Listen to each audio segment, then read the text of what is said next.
dissing. We don't see the competition. I drop off a ransom note that your art is missing, nigga. Pays in full with the money, or she gon' get her fingers clipped off like Lil Sonny,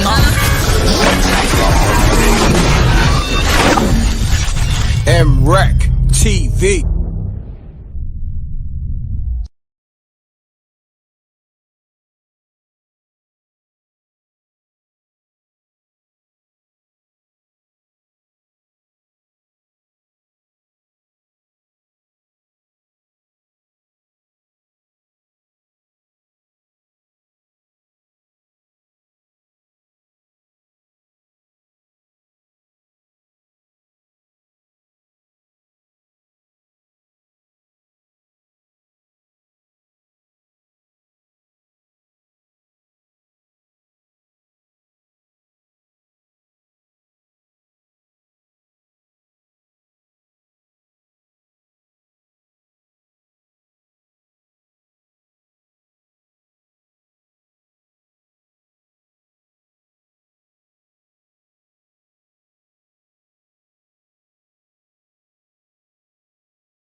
You hear something?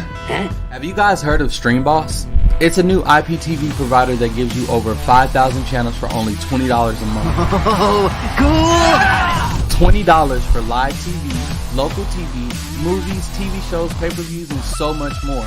Huh? What? If you have a Fire Stick, smart TV, or streaming device, then head on over to thestreamboss.com to begin your setup process.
Wow, that's crazy.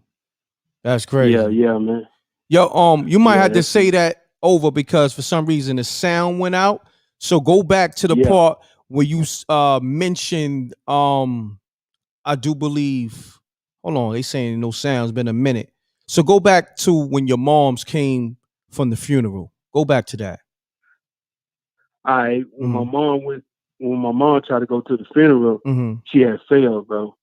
You know what I'm saying? Like Mm. somebody was holding her back, keeping her from the funeral. Mm-hmm. You know what I'm saying? So everything that day was kind of jacked up. So she couldn't make it to her own mom's funeral. You know what I'm Mm. saying? So it was kind of wild, bro. Oh wow. It was kind of wild. So I know it's spirits out here. So anybody talk about they don't believe in ghosts and spirits and all that, believe me, it's something on the other side. So hey, I Mm. don't know how to, break it down, but I know it's something there.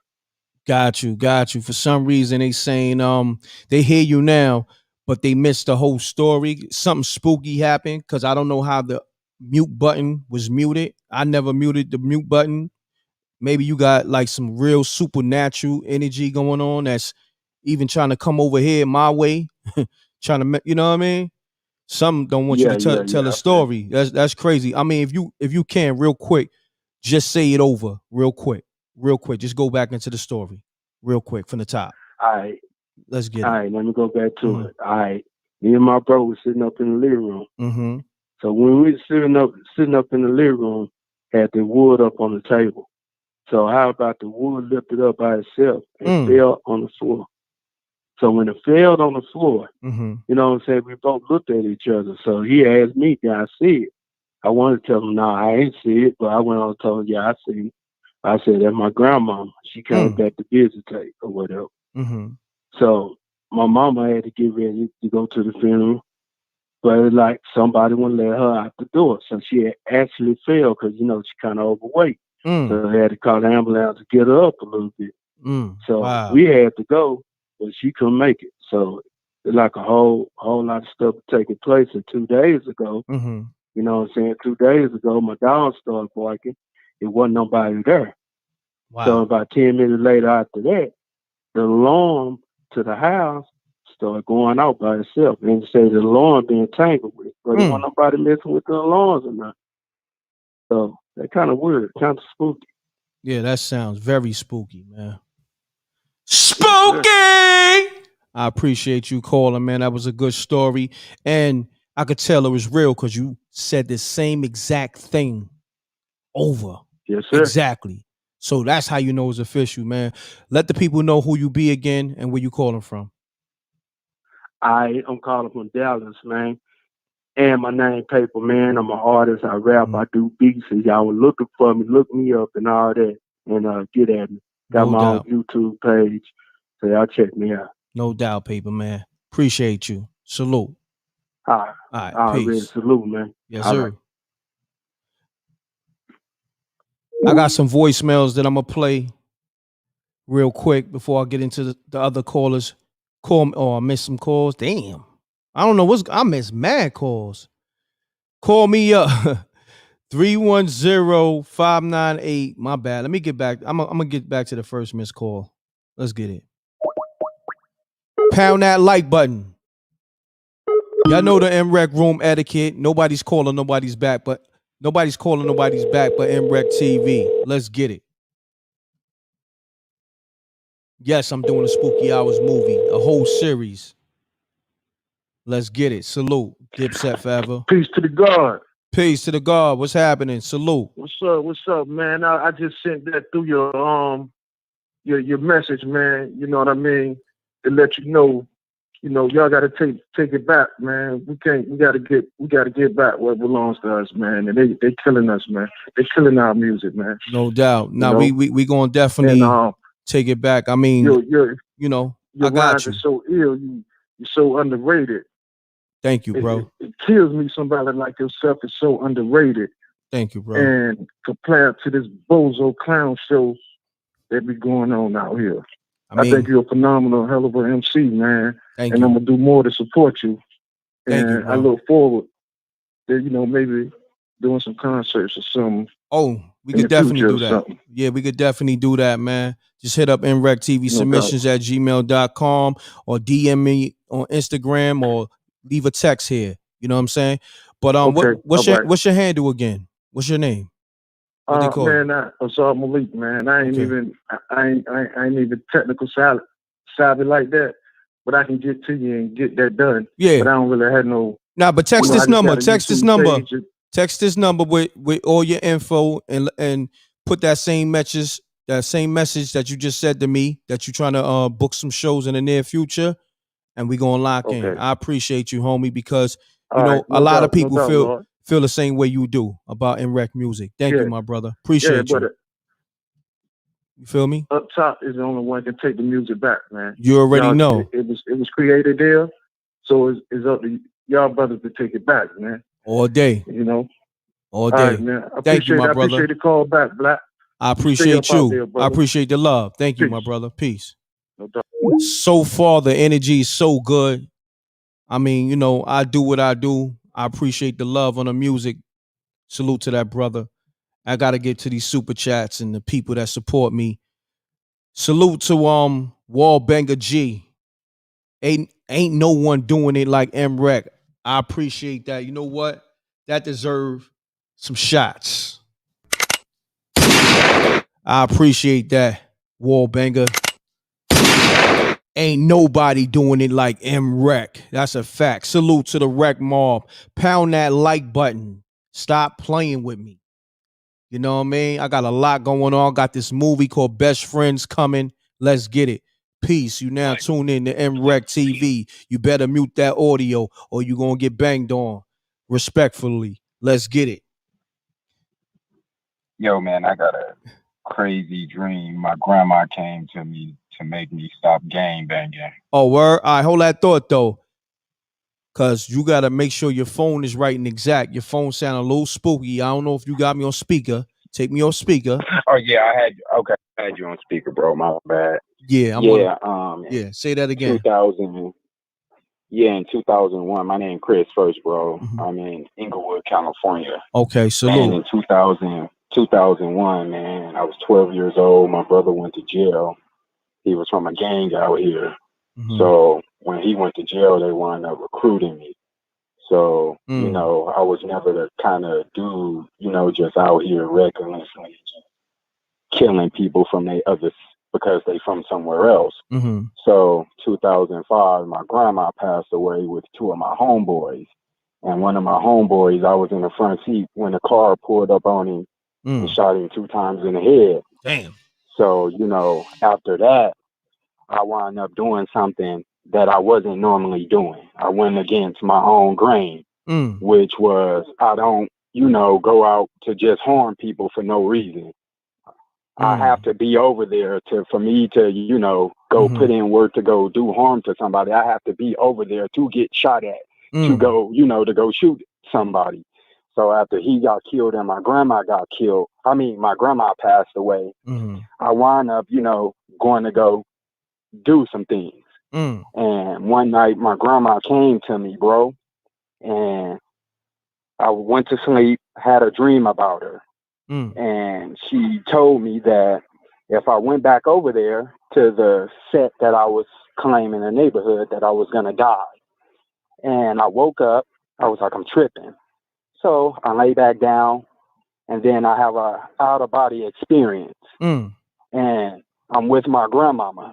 I'm seeing her next to me, but she shows me exactly what happened. I walked to my neighborhood the next day. Car pulled up on me. They blow my head clean off with a 12-gauge shotgun. Wow. And I see myself, me and my grandma, we at a gathering, and it's my funeral, and everybody's crying. Wow. And it's a closed casket because I have no head. Damn. So, you know, she came to me and let me know. And after that, bro, I gave it all up. So, yeah, bro, that was real weird. You know, that out-of-body experience, bro, That's was crazy, crazy. bro. That's crazy, bro. I appreciate you calling me. That was a thank you, bro. real I spooky appreciate story. it. Not a problem, man. Stay up. All right. Peace. Salute to Millennial Moon Girl on the super chat. Appreciate you, love.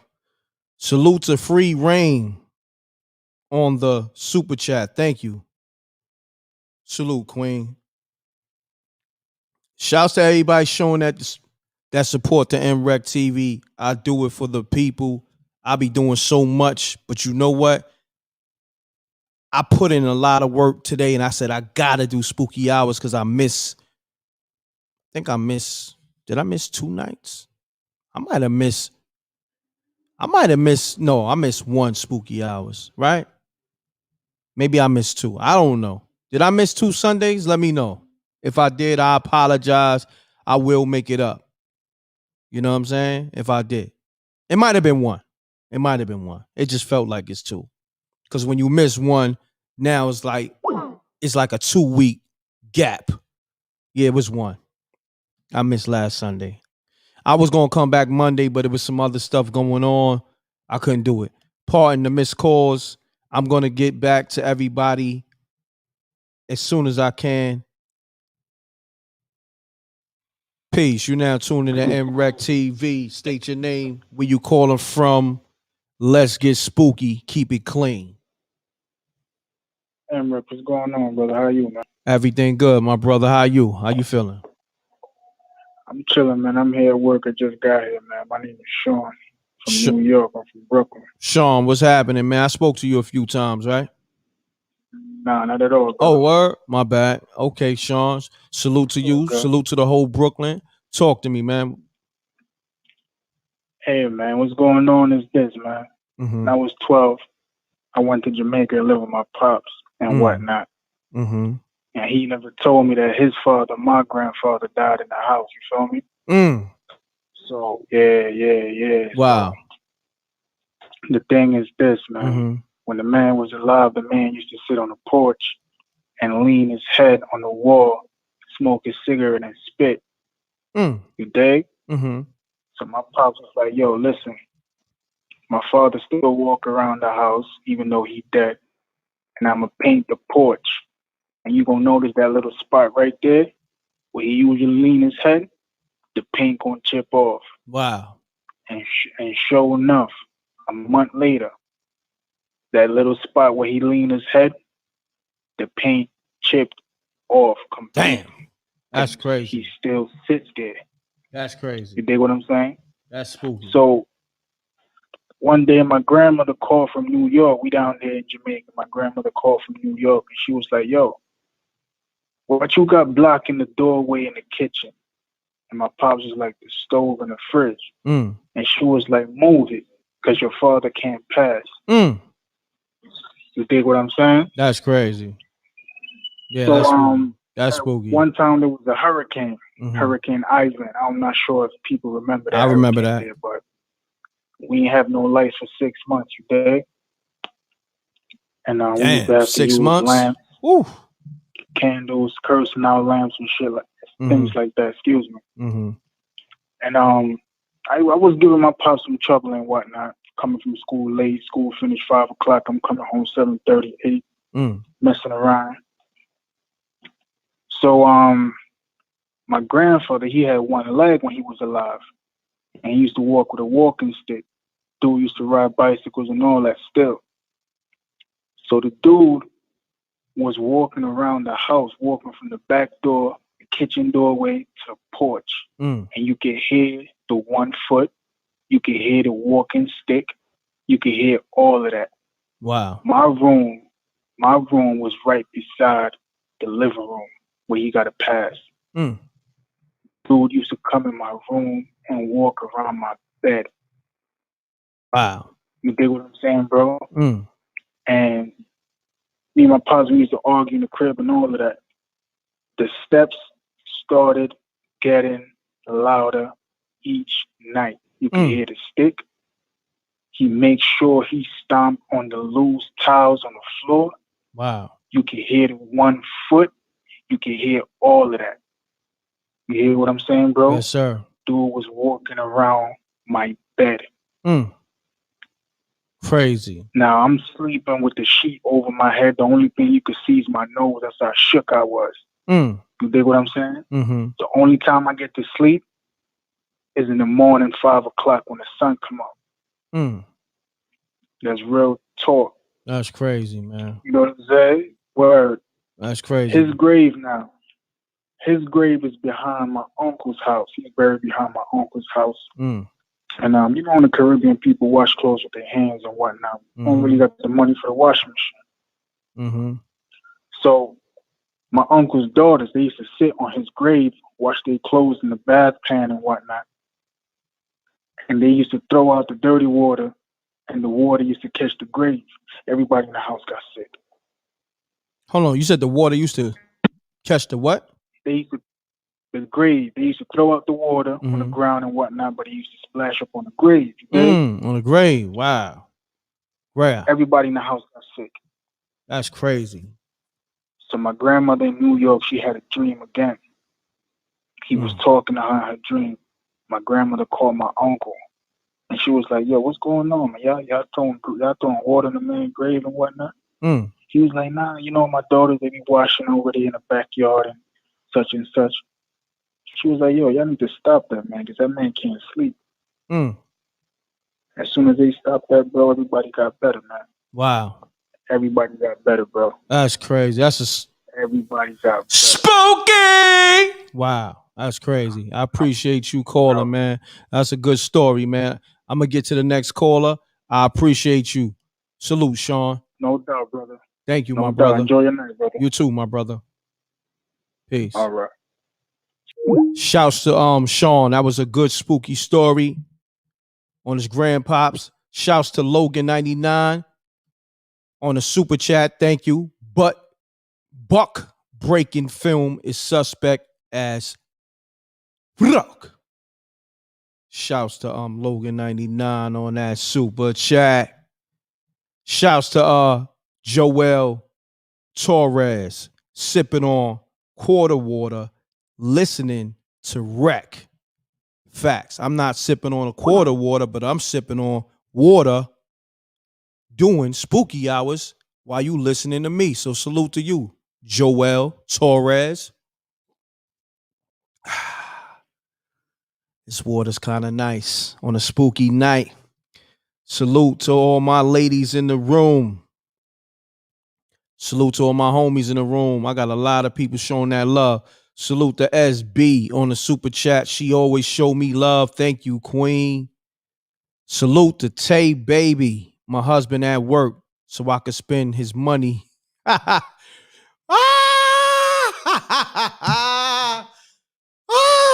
Salute to you. Wow. Wow, wow, wow. Shouts to Royal Copper. Mega shout to MREC for keeping this epic series running. Big up to that extra spooky image you have headlining the show. Salute from CI Brooklyn to PG County, DMV. Homage to the God. Salute. Peace, God. Thank you. On the super chat. They making mad noise with them nasty bikes. Nasty. Let's get to these missed calls. I appreciate everybody showing that love. Spooky hours. Yeah, somebody hit me up earlier and asked, will I do a spooky hours movie? Yes, it's gonna be a series. That's a fact. But that Best Friends movie is coming. Shouts to DJ Raw Heat. So we're gonna get into the spooky hours joint probably like in another I want to say month and a half. But my energy is going to this Best Friends because then I got to do the soundtrack, the score, all that. I'm in the editing stages right now. But we're getting back to the spooky hours show right now. That's the focus. But I appreciate your interest because it is going down. And I do got voicemails too, man. Damn, I should have damn, people hit me. All right. Peace. You're now tuning to MREC TV. State your name, where you calling from. Keep it clean. Let's get spooky. Hi there. My name is T, and I am in Orlando, Florida. Okay. Okay, so This takes place in Orlando a few years ago. We were living in a house, and I had just had my daughter, and my husband and I were not really getting along well. Why not? And we were arguing and fighting a lot. Why not? And at one point, well, I didn't know at the time, but I really didn't know. But we had been together since we were 16. So, oh damn! When we were in this house, he was just acting different than what I was accustomed to. Okay. And we were just fighting a lot. Okay. And at one point, we were arguing, and his face just looked different, and he literally was foaming out of the mouth. So much so that our 12-year-old, who is now 27, was like, "Ma, let's just leave. Let's just leave." Mm-hmm. Never had I had a problem with his father to that magnitude. Got you.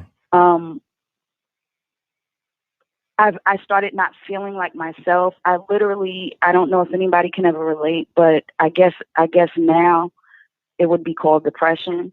But I just felt like a shell of a person while I was living in this house. At some point, the landlord did not let us know, but lost the house, and the house was foreclosed on. Wow. And sorry to hear that. We had to move out. So the last day of us actually being in the house, my husband, he was out getting boxes or something, and I was alone with my children and my 12-year-old best friend. And so all of the children were in the room, in one room, and I was in my room by myself. I closed my door, and I just sat there for a little while. Our youngest, which is now 11, she was not even 2 at the time. She was just 1, just able to walk. And I closed my door, and I'm sitting on the bed, and I'm just thinking, and I said, you know what? I got to get up because my children are clung to me. They're not going to leave me alone for very long. As I go towards the door and I go to open it, my door will not open up at all. Now, mind you, this is the last day of me physically supposing to be in this house. And so then the next thing I know, my son is on the other end of the door. He's like, "Ma, open up." I'm like, "I can't." And he's like, "Stop playing, Ma. Kayla wants you. Open up the door." And I'm like, "I can't open it from the other side." He was like, "Well, unlock the door." I explained to him it wasn't locked, and I'm getting frustrated. He's getting frustrated. So him and his friend are trying to push the door open on their end. Now, let me back up. We had lived in this house now for possibly 2 years. Never had any issues with entering and exiting any portion of the house ever. So him and his friend are trying to bust through the door from their end. I'm trying to pull the door open from my end, and then their father comes. And I'm telling him I can't get in. So, hello?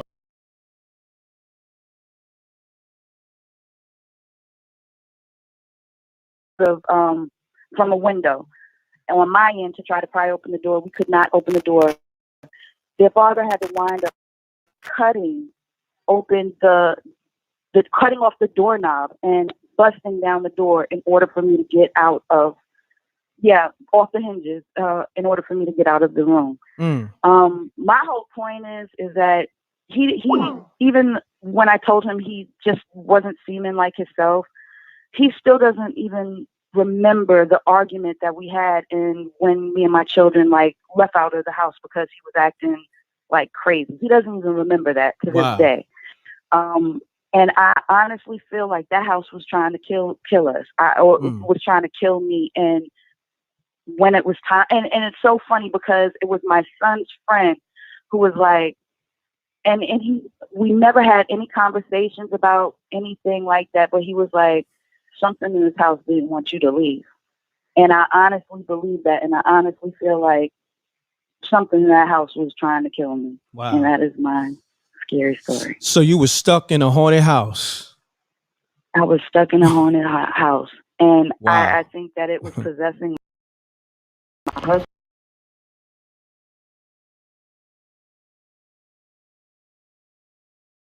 And try to kill each other. That thing would have, because I was a shell of a person at that time. I felt like I was dead.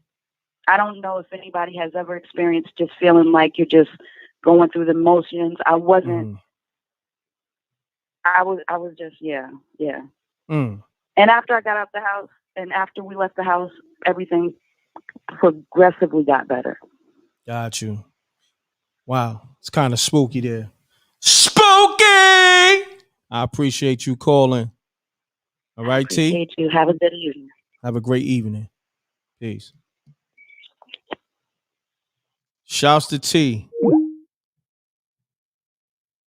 Living in that haunted house. That spooky haunted house.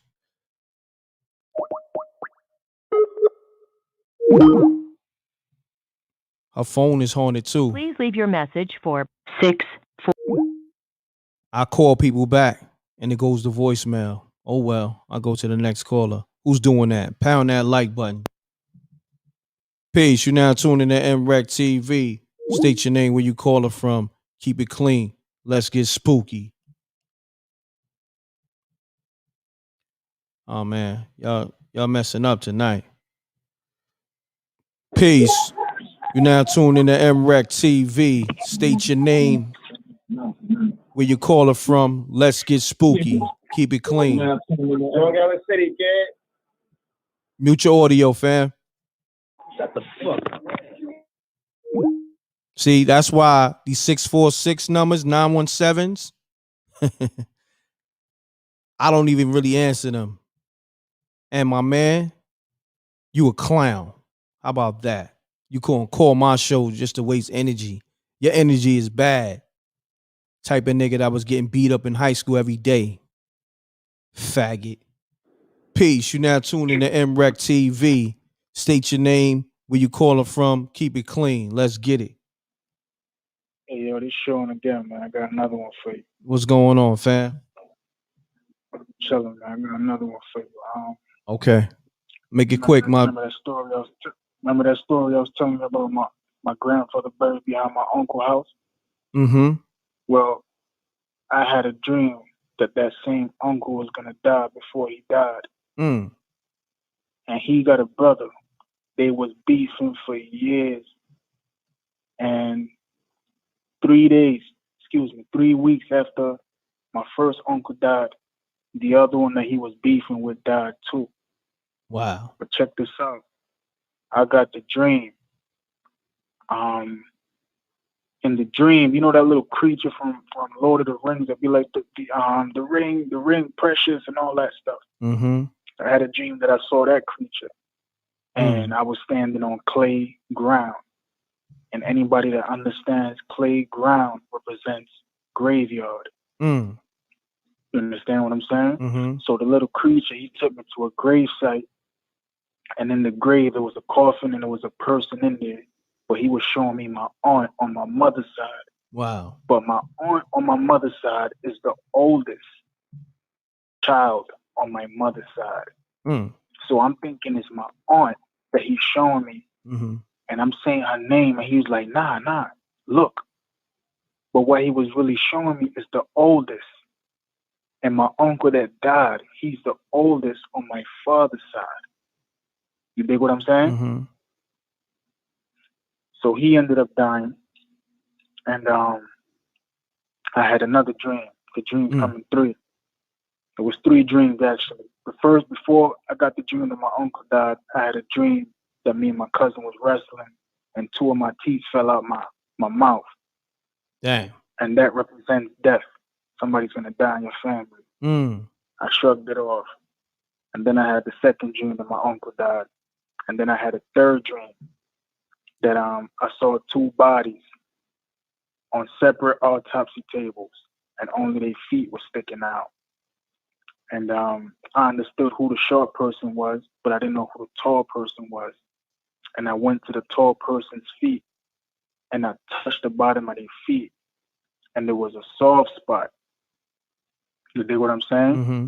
And then when I woke up and I'm thinking about it, I'm like, what the hell does this dream mean? I remembered that the same feet that I touched in the dream, my other uncle, he came to the crib one Sunday. He was like, yo, I've been going to the doctor since I was your age, and they can't tell me what's going on with my feet. Feel this part of my feet. And then he said, feel this one. And they both feel different. You dig what I'm saying? Mm. So that's what the dream was telling me, that, yo, this is the uncle that's going to die. Wow. That's crazy. You know what I'm saying? I appreciate you Crazy. calling, my brother, man. No doubt. The lines is lit. Appreciate you, Sean. Salute. Do your thing, man. All right. Hold on, I got some voicemails. I got mad people calling. Pound that like button too. Hey, Enric, this is Rochelle in South Philly trying to get in. Okay, peace. I got you, Rochelle. I'm gonna hit you back. This Juju Bang, Long Island City. I cursed out somebody. It wasn't for you, Emre. I apologize, man. Let the world know that, man. It's all good. Peace. You now tuned in to MREC TV. State your name, where you caller from. Keep it clean. Let's get spooky. What's up, MREC? This is Jose across the street in Vegas. Jose across the street from Vegas. What's happening with you, my brother? Your phone sound a little spooky. What's going on, man? Shouts to all my truckers. Hold on. Let me take you off. I'm in my truck and I got you on my stereo, so let me turn this off. Okay. Hold up. Can you hear me now? Yeah, you sound much better. You sound better. Hold on. Yeah. You know I gotta hit the air horns for you though. Hold up. Salute. Jose's my brother. Salute, man. You know I'm coming out to Vegas, Jose, so you know you gotta meet up with me. You heard? I'm coming out there for that trilogy fight with Wilder and Fury. You heard? Right. I definitely want to catch up with you because I know you shooting movies in the whole 9 yards. You know? That's a fact, man. Come invest, man. Let's get it, man. You getting that good trucker money? Come invest. I gotta get your. You know, I gave you my number, so you can hit me up. Yeah, I got your number. Spooky hours, so right, you gotta hit me up. But this is spooky hours, and I brought somebody with me who got a real ghost story. You know Say what I'm word. saying? I'm gonna let her tell her story. Okay, let's get it, Jose. Hold on 1 second. Pound that like button, y'all. Let's get the likes up. Hi. How you doing? I'm doing good. Okay, what's your name? I'm doing good. How are you? Susan. Susan, what's happening? Don't be nervous, Susan. Don't be nervous. Okay. I'm not. I have a ghost story that I told Jose he wanted me to say it. So Okay, so it was so you're gonna tell your story and you're not gonna be long-winded, right? It's not gonna be like an 8-hour story, right? Nope. All right, let's get it. Nope. All right, Susan. Okay. It was in 2003 when I had moved to Paris, California, and I wanted a 2-story house. So my husband at the time, we had 2 small children, a boy and a girl. And when we went to go see the house, the old owner was still packing his stuff and was moving out and everything. As soon as I walked through that house, the hairs on the back of my neck stood up. And I didn't want the house. I said, no, I don't want the house. And my husband told me, he says, oh, well, I didn't put everything in it, so we're staying here. And that night, I put my son down in his room and my daughter across the hall in her room. My son, mind you, never cries at all. He was a happy baby. Every night I put him down for a week straight, he would scream in that room, and I couldn't figure it out. So I switched rooms with him and his sister, and then that's when the weird stuff started happening. I was downstairs one night, all by myself. My husband was gone to work, and it was just me and the kid, and I put them down. About 30 minutes later, I hear thump, thump, thump, thump, thump, and giggles, and the door slammed. Wow. And I thought it was my daughter, so I went up there, and I said, you better be in bed. You better not be out of bed. And when I heard it again, I went all the way up there, opened the doors, and they're both asleep. Wow. And I was like, okay, something's not right. So then when I went downstairs, I heard a ball bounce and more giggles. Wow. And I thought it was her again, playing, being jokester with me. No, it wasn't. And I told my husband when he came home, and he says that it's just my imagination. It's a new house. You're not used to it. Well, 2 days later, he wanted some pizza. So I went to go get pizza with my daughter, and I left my son with him. And when I came back, he was packed at the bottom of the stairs waiting with my son. I said, what is going on? He said, we're leaving, Susan, now. He says, you were right. And when we were leaving out of the house, out of the driveway, I said, oh, my God, look. And when we looked up, there was a little boy and a little girl with a lady dressed in black standing in the window. Wow. I didn't find out until a year later. That's spooky. I did not find out till, I didn't find out till a year later that house was haunted because the husband had killed the mom and the kids. Wow. And crazy. To this day, that house stays empty. Wow. To this day. Spooky! That's a spooky ass story right there, Susan. I appreciate you telling us that story. And you're welcome. I don't know if you tuned into my show other than, with the homie Jose from Vegas. I don't know if you know about my show, but you know about it now. We do this every Sunday, spooky hours, about 11 o'clock.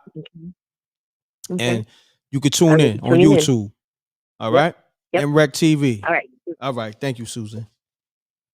Peace, MREC. Peace, Jose. Thank you for that, man. Appreciate you, my brother. We're going to lock in. I'll see you soon, my brother. All right, my brother. Yes, sir. We're about to lock in. Okay. All right, peace. Peace. You're now tuning to MREC TV.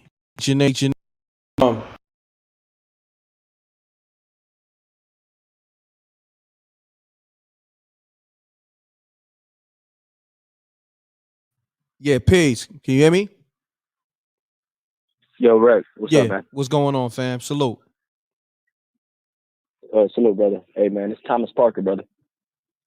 Thomas Parker, what's happening with you, fam? Chilling out, man. Ain't none of that burping and cursing. What's going on with your phone? About that last one, man. Yeah, it's all good. What's up with your phone, man? Hello? My bad. Hold on. Let me goddamn. I'm off for the selection right now. Hold tight. Yeah, can you hear me, bro? Yeah, I can hear you. Yeah. Let's get it, man. You got a spooky story? Let's get it. But yeah, man. So so this is a little all right. Yeah, man. It's a spooky story, man. It was about a year, probably about like 2 years ago now. But I had a coworker, man, and he was a real suspicious coworker. Let's just say that. It was pretty solid dude. Pretty solid, just straight up. As far as the surface goes and whatnot, and really just put it all on the sleeve. And yeah, man, it was like that. And I always told him, like, yeah, you know what I mean, like just chill out. When you're dealing with clientele and whatnot, you know what I mean, just like, hey, hello, how you doing? Good, boom. There you go, boom, adios. You know what I mean? Like keep it, you know what I mean? Keep it short, But he was I don't know what it was that he was looking for at the time, man. And this shit, even speaking about it, man, it fucks me up to this day, man. And be easy on the curse. I'm not gonna say I felt guilty about it, man, but I found out some shit. What happened, man? Be easy on the curse. Okay, cool. My bad. Well, like I said, man, this story is already. This story kind of it hits home to me, man. When I think about it, man, because anyways, he ended up getting laced, man, on some shit. Somebody ended up bringing him some shit, and like some it was like a plate of food or whatnot, like some barbecue or whatnot. Yo, y'all gotta listen, man. Y'all gotta be easy on the cursing. Y'all ain't gonna call my show and think you could do what you want to do, man. You know what I mean? So when you get your etiquette right, homie, you call back the next show. But anyhow, next caller, man. You cursed like 4 times, and I told you.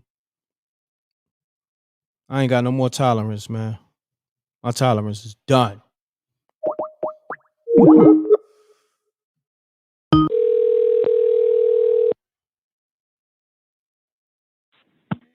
Hello? Peace.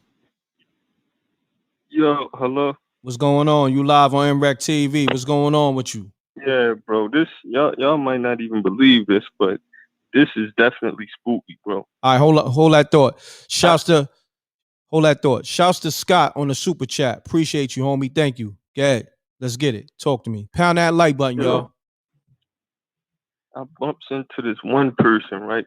Now I ain't gonna say where we was at or what, you feel me, the place we was at, but I'm talking to this dude just like on some regular conversation. And I realized that I took something from the dude, right? Like I ain't gonna say what it was, you feel me? But I robbed the nigga, so I'm looking at the dude. He keeping a poker face the whole time, but I'm looking at myself. I'm like, yo. Hello? Yeah, I'm here. You good? Yeah, I'm he keeping a poker face, but I'm thinking to myself, I'm like, yo, I robbed this nigga. I wonder if he remember me, right? So anyway, we talking, we go our separate ways, right? So a couple hours after that, I bumps into this other dude that robbed me. You feel me? Dang. Like I don't know if niggas really gonna believe this or not, but this really happened. You feel me? I robbed the dude. I'm having a conversation with him. You feel me? We go out separate ways. A couple hours after that, I see a nigga that robbed me. You feel me? So I know that was God testing me like, yo, you feel me? If you gonna do something to this nigga that robbed you, because the dude I put in front of you that you robbed, you feel me? I don't know if you know if I robbed him or not, but he didn't do nothing. You feel me? Now, if a nigga robbed you, you supposed to remember, right? But he didn't. I don't know if he remembered or not, but he ain't do nothing. A couple hours go past. I see a dude that robbed me, so I'm thinking to myself like, hold up, man. God want me to step out and kill this nigga. He on some stuff like, you feel me? Yeah, I ain't let the dude that you robbed do nothing to you, but you feel me? If you gonna do something to this dude that robbed you, and I had to make an executive decision, I'm like, you know what? I'm just let it slide because the dude that I robbed, he ain't do nothing. So who am I to turn up and say, you know what? I'm gonna do something to, even though the dude let me slide that I robbed. You feel me? Let me do something to this dude that robbed me. I couldn't do that because I knew God was testing me. You feel me? But I seen both of the spooky part about it. But why spooky hours is I seen both of the niggas on the same day. You feel me? Got you. I seen both of these, and I don't really. You feel me? I don't rob niggas. Niggas don't rob me, none of that. But it was just a. You feel me? I don't really rob niggas like that. You feel me? Niggas don't rob me like that. Like I don't get down like that. You feel me? But it was just some one time thing type stuff. But the fact that I seen both of these niggas on the same day, a nigga that I robbed and then a nigga that robbed me, I see these niggas on the same day. That was God trying to set me up and get me killed. You feel me? It's like, all right, the first shit, you feel me? That shit slide, but what you gonna do to the second nigga? You feel me? Like type shit, like. Yeah, be easy on the cursing. You feel me? Like, yeah. Huh? Said be easy on the cursing, my G. But, yeah. You feel me? That's definitely spooky hours, cause you feel me? I could have seen the other dude, you feel me, 2-3 weeks later or something like that. But you mean to tell me I'm gonna see both of these dudes on the same day? Yeah, I mean, it happens like that. That's the universe, man. What you put in the universe comes but back. On the same day, though. Yeah. Sometimes it spins back quick. Like the universe is on a different type of time right now. You dig? Things that used to take a long time, they come back quicker. You feel me? Right. Yeah, but I appreciate you, fam. I gotta get to these next callers, man. You feel me? All right. Appreciate you.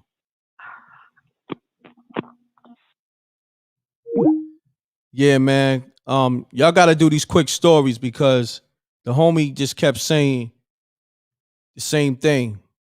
Y'all seen the nigga I robbed, and then a nigga who robbed me. You said it about like 1,000 times, my nigga. Like, let's get to it. Spit the shit out. What you trying to say? Let's get it. Pound that like button. Yeah, I want to give a shout out to MREC, man. One love. Let me get a spooky in. Spooky! Salute. Pound that like button, y'all. Y'all know the MREC room etiquette. There's so many missed calls, man. But you know what? Call me right now. I'm not answering 347 or 646. Any number from the local area where I'm from, I'm good. Y'all be playing too many fucking games. Got me cursing. 646, 347, I'm not answering those. I'm sorry. Every time I answer those joints, the energy be bad. Shout. Oh, what the hell? Spooky ass phone. Shouts to Sabrina Garcia on a super chat. Thank you. Yeah, he do that cussing every Sunday. Facts. Don't call my show cussing. Only I can cuss every once in a blue. You know what I mean? It's my show, but you can't curse. I can do it every once in a blue. I pay the bills over here. You heard me? Let's get it. Exactly. The shit I know what time it is. All those 646 and 347s and 917s, I'm good. Don't call my phone. They messed it up for y'all. The trolls messed it up for y'all. I'm sorry. But that you know, they say you get the most hate where you from. And unfortunately, it's facts. Peace. It happened in real life. Peace. All right, next caller. Peace. You're now tuning to MREC TV. State your name, where you calling from. Let's get it. Hello? This is John. John, what's happening? What's good with your phone? Shouts to you, Yeah. John. What's going on with your phone, man? Nah, I'm from Florida. I got you. Shouts to the whole Florida. Yo. All right. Y'all better call me with your story ready. I'm not playing tonight. Call me with your story ready, because a lot of people just sounding spooky on this phone. And I ain't got time tonight.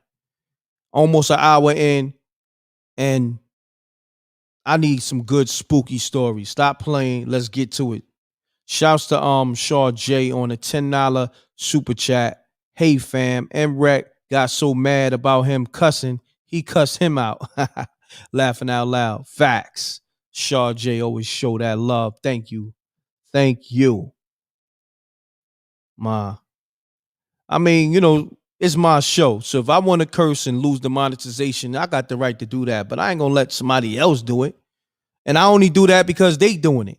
I'm cursing them out. Facts. You see, Shaw J get it. You know what I mean? Don't call my show cursing, man. Same way, like, you know, you go into a job interview, you ain't going to be cursing. You're going to be on your best behavior. Give me that same respect that you get that white man. You know what I mean? When you shucking and jiving for that damn job, give me that same respect when you call my damn show. You feel me? When y'all do that for that white man. Y'all know how to talk proper with almighty whitey. You dig what I'm saying? I'm sorry, you got a 347, you're not getting through. I'm sorry, but I'm not sorry. I'm just not. Almighty whitey. Man, niggas talk real proper. They talk real proper, don't you? You got proper etiquette. Call MREC show. Y'all act like y'all ain't got no house training. God damn it. Shucking and jiving. Shouts to Grace Miller Designs. Always hold me down with the thumbnails. Grace, I need some ill spooky hours thumbnails. Come on, Grace, let's get it. I need something crazy. See that on the screen? I need stuff like that, Grace. Let's get it. And the one you did with the I think the Pennywise, that was crazy. Send me that again. That was crazy. Grace Miller Designs, aka G Dubs. Hold me down with the thumbnails. The dope artwork. Salute to the Rec Mall. We in the building, man. We coming up on that hour. Let me get to these phone calls. 347, you're not getting through. I'm sorry, but I'm not sorry.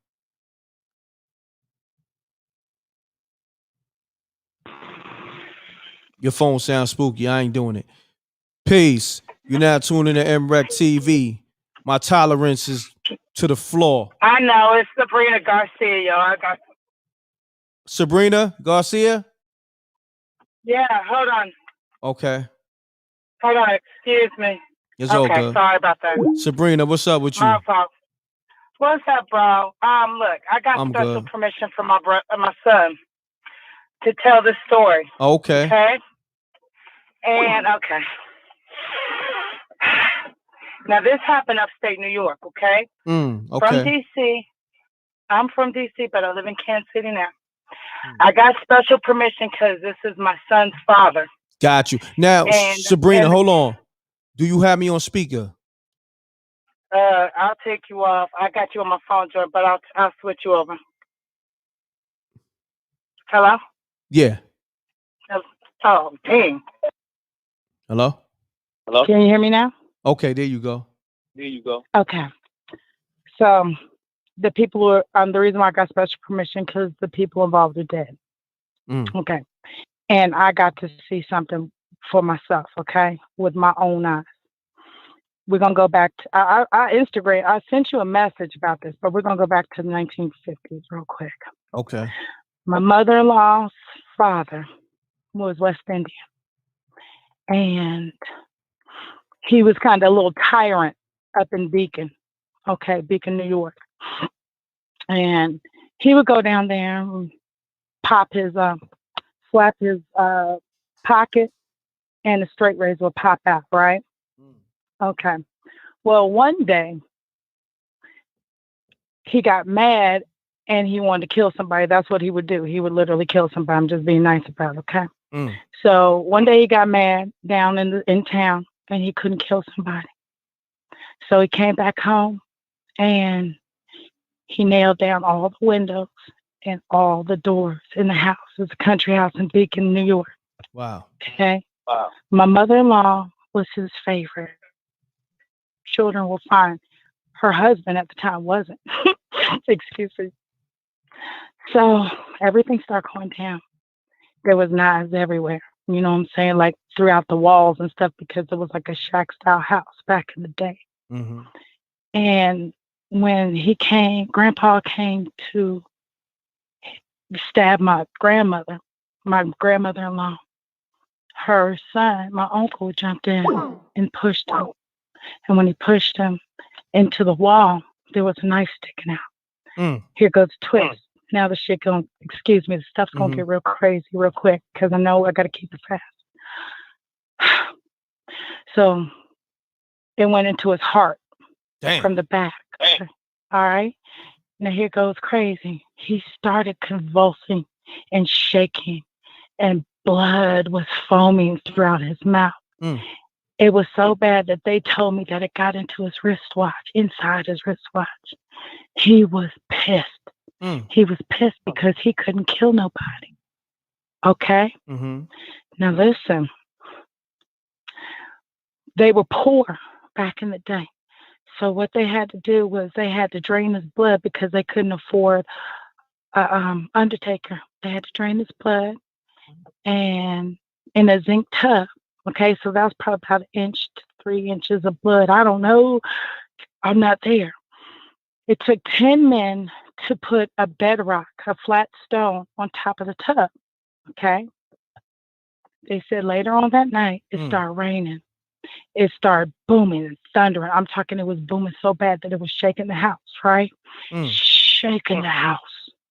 Right? Then they heard a boom. And everybody ran outside. When they ran outside, the stone was on the side of the tub and blood was freaking foaming and gushing out like a geyser. Wow. My mother-in-law was not the type of woman to lie. Okay, I got proof. Okay, that she wasn't lying because she didn't tell the story to too many people. My first husband told me because I'm fam. So he was a cold brother. Okay, after he died, 8 years after the fact that all this happened, right? The feds came knocking on their door looking for him. He escaped the chain gang down in Virginia, moved up to Beacon, New York. And when the feds found him, he was already dead. Wow. You know, my mother-in-law remembers seeing the shackle scars on his ankles. Now it gets creepier. I don't know what's up with you guys up in New York. Mm-hmm. I don't know. I'm from DC. But there's people, botanicas and stuff, you know, just voodoo, period. And I'm not dissing nobody. Whoa. She said a woman came up to her and says, I can make you a picture of your daddy. And each year he will grow older because he died at 38. You heard? Wow. Okay. Now, my first husband told me that one time him and his friend saw the picture. Okay, it was a painting. They saw the picture and the eyes started glowing and sayings came out. I know everybody think I'm capping, but I'm not. Okay? Now listen. His mother put that joint away. But when I came into her life, she was telling my mother the story. My mother's bougie and she thinks she all that. She was rolling her eyes. And I saw something in my mother-in-law. She said, hey, I want to show you a picture of my father. She went and got this picture. Yo, this picture wasn't like a oil painting. It was a freaking watercolor, okay? It was a freaking watercolor paper, like a tempera paper, a painting that we do in kindergarten. But it was, you know, it was a beautiful painting of her father, rendition. You know them old school people painting. Got you. Yo, listen, the man's head. First of all, the picture, I've seen the original picture. He was an older man, a younger man at the time. Black and white picture. He had no shirt on. This one, they had a white shirt on him. You know what I'm saying? He was stooped over as if he had a cane. At that time, he would have been 91. His hair, he only had a few strands of hair. Okay? And this is crazy. His fucking head was moving, was moving back and forth, and so were his eyes. I seen it. My mother seen it. My sister seen it. After that, we never saw the picture again. My daughter died. And when my daughter died, my mother was about to go back. My mother-in-law was about to go back to Newburgh. And she was saying she wanted to get a picture of my daughter because my daughter was an infant when she died. No, you ain't bring that shit in my house. That picture's floating around between my house right now, hidden, because I possessed all of her possessions or one of the family members. Wow. So, yeah, and that joint was real. And I put that on my dead daughter and my father. I'm not capping. If anybody thinks I'm lying, I hope Floyd Lewis comes and haunts you. That's how real I am, and that was his name. Look it up. Thank you, Boo Boo. Spooky! I appreciate you, all right? Thank you, baby. All right, Sabrina. Peace. You're welcome. Shouts to Sabrina, always showing that love. Let's get it. Y'all know the MREC room etiquette. Smash that like button. Call me up, 310-598-2974. This is the livest show. This is the livest YouTube. I am the livest in the world. Ever. I'm about to align with the universe on a whole nother level. I'm already aligned, but listen. When I tell you I could feel it in the air, man, I could feel it in the air. Let's get it. Let me see who's calling me. Let's call this 845 number back. I like those type of numbers for some reason.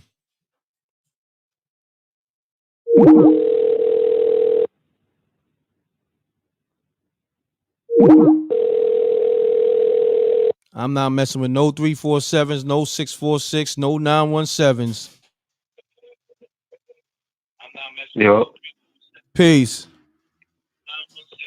Mute your audio, fam. Yo. Hello? What's good, right? What's good? You live on MREC TV, my G.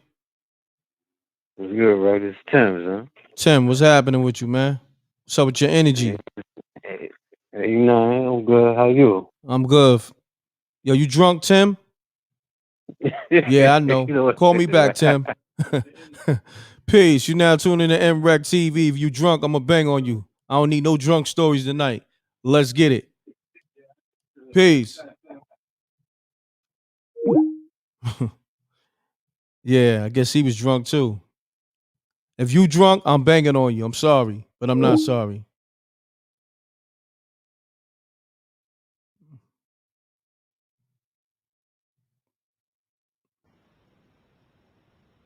Yeah, this is a MLO. I got a spooky story. Much respect, MLO.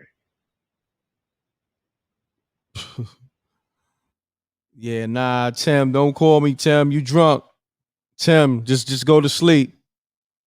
Tim, go to sleep, my G. It ain't worth it tonight. I ain't got the tolerance, Tim.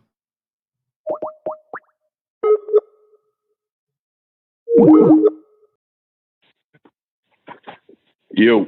Peace. Peace. You now tune in to MREC TV. State your name, where you call it from. Keep it clean, keep it short. Let's get spooky. What's up, Rec? Peace. What's happening? What's going on? This is D from Boston. Shouts to D from Boston. Beantown. Salute. You deserve. All right, so I got a short, quick one, nothing long with it. Let's go. Let's get it. Why you sound far away, my G? I don't know. I got an iPhone. I'm good. Okay. Can you hear me? Yeah, I don't know if you got me on speaker, but you sound a little far away. You sound good, but just sound a little far away. How about now? A little better. Let's get it though. I'm gonna raise you up on my board. All right, bet. All right, so first of all, I don't believe in. I mean, I believe in ghosts now, but for this story, I didn't believe in none of that shit. This was back when I was like 18, 20. I don't know. I'm 31 now. It was way back. I was doing this job. We would clean out houses for the banks, like houses that were foreclosed on. So we went out to one in Cape Cod, and I don't know, something about the house. As soon as we got in there, the shit was off. Got you. Something was off with the house, but got you. Anyway, be easy on the cursing. Dude, be easy on the cursing. Be easy, all right? So me and this other dude, we go upstairs. And we get to the top of the steps. So as soon as we get to the top of the steps, we see a shadow on the wall. At the top of the steps, if you were to go straight and take a left, it was like a hallway. And on that back wall, we seen a shadow. And it was like a lady. You could tell she had like long hair. But her hair was all crazy, pointing all different ways and shit. So the shit started floating close to the end, like where we should see somebody to take the corner. She wasn't walking, she was just like floating.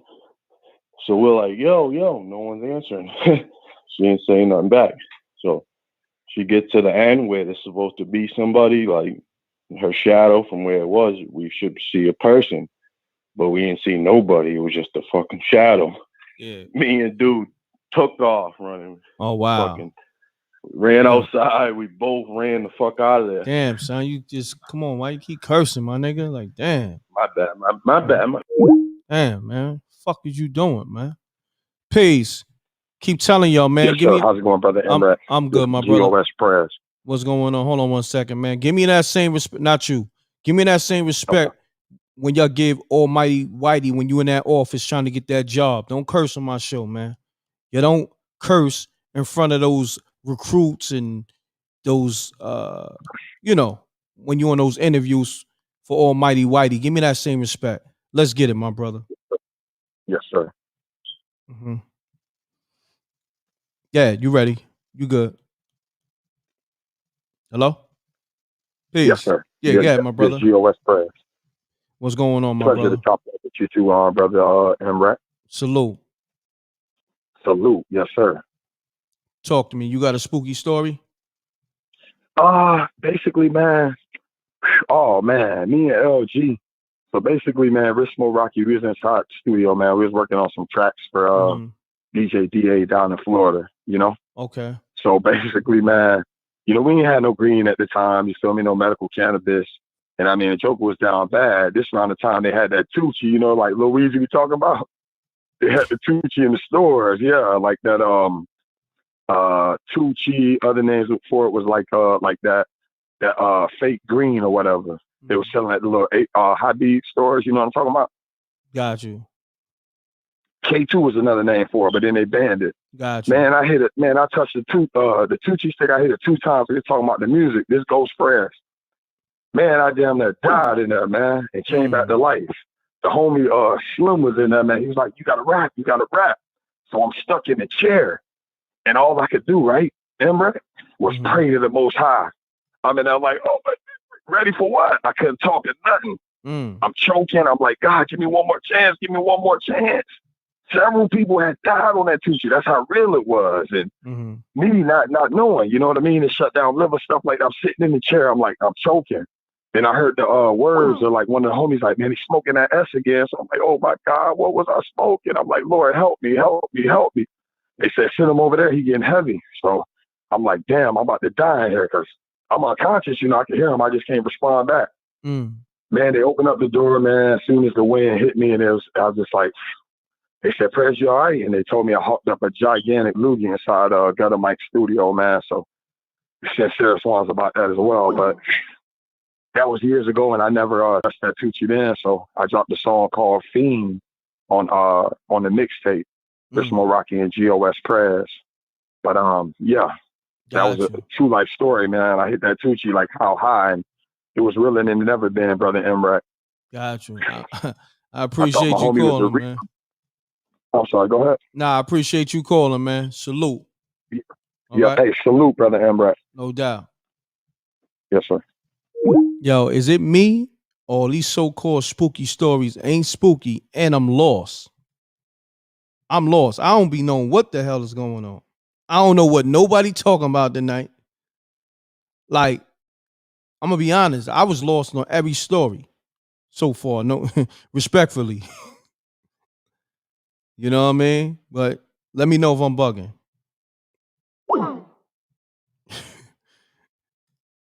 This ain't spooky hours. It's the Lost Stories hour.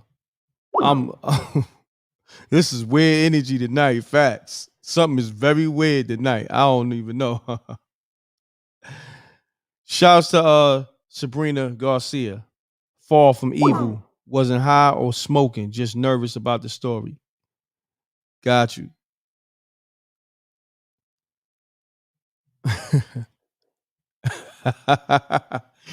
All right. Salute to the rec mob. Let's get it. Let's get it. Let's get these stories right, man. I need a smoker. I need a smoker. Peace. You're now tuning to MREC TV. State your name, where you calling from. Keep it clean. Let's get spooky. Am I live? You live. Oh, all right. This is a weird story, man. I mean, I need a spooky story. It's spooky. The weird ones, they already got you beat. It's real. I had like 80 weird stories tonight, man. I need a real spooky story, man. Let's get it, man. Well, this one is the weirdest one for me, in my experience. I was checking out a YouTube video. I don't even know if I should say the name. And he talks about a lot of serial killers and everything. And he was telling the story about the serial killer that killed so many people, so many men, who dug them under the house. And then he was describing the house, how the house is when people come in there to buy the house or live in the house. People knocking on the doors. they see faces of people that look dead, and then when they show them the pictures of the man that guy killed, it was the same person that he saw. The story was sounding so real, you know, like it was like intriguing, you could say. His name is Mr. Ballin from YouTube. I don't want to recommend anybody to go there unless they, you know, they pray it up, to be honest. So he described all that, and then I was like, yo, that's a crazy story. And what he...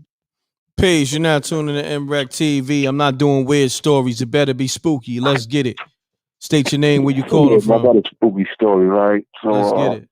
Years ago, I used to live in the city in BK, and I make sure there was some serious dudes and everything. Hold on, family. And, why you sound muffled? You too close to the phone or something, man. Sound muffled. I'm trying to get you right. Better now? A little bit. I'm trying to. You got me on speaker or something? Yeah. Hold on. Take me on speaker. Go by the window. Sound a little better now? Okay, you sound a little better. Let's get it. Yeah. So basically, man. Yeah, I used to run the town, you know what I mean, some gangsters or whatever. So one of these dudes on my team, you know what I mean, he was a real gun buster or whatever, you know what I mean? And he had a lot of victims out there in the town or whatever. So basically, one day, you know what I mean, one day we were standing on the block and, you know, dude just came home from like 5 years. You know, he caught a bid at 12 years old. He came home at 17 or whatever. You know what I mean? The whole scared of this dude. So, make a long story short, he had a ton of enemies or whatever. And basically, you know, he didn't speak to his mom in years. He was all about the life and the streets and everything. Then one day, we seen him one day. You know, he had a whole different change of attitude. Like, now I'm tired of this street stuff. And I'm about to go to school. Trying to find my moms, reach out to my moms, you know what I mean? Then later on that night, he was like, yo, man, I'm not feeling right, you know what I mean? Something just ain't right, you know what I mean? And so he was asking one of the guys, and I mean, they had a vest or whatever, you know what I mean? And nobody had a vest at the time. So make a long story short, man, he wanted to get killed that night, man. You know what I mean?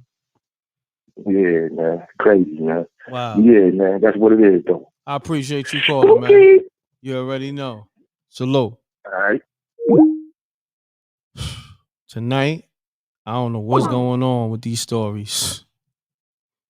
These stories, I'm lost.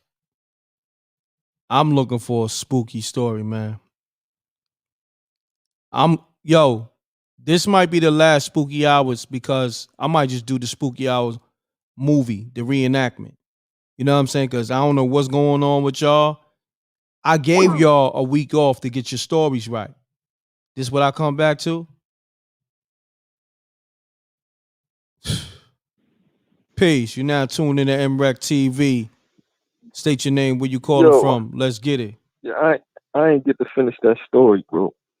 What I'm saying is, how do I run into somebody that I robbed in the same day, hours later, nowhere near where I was at first? Yo, I got you, bro.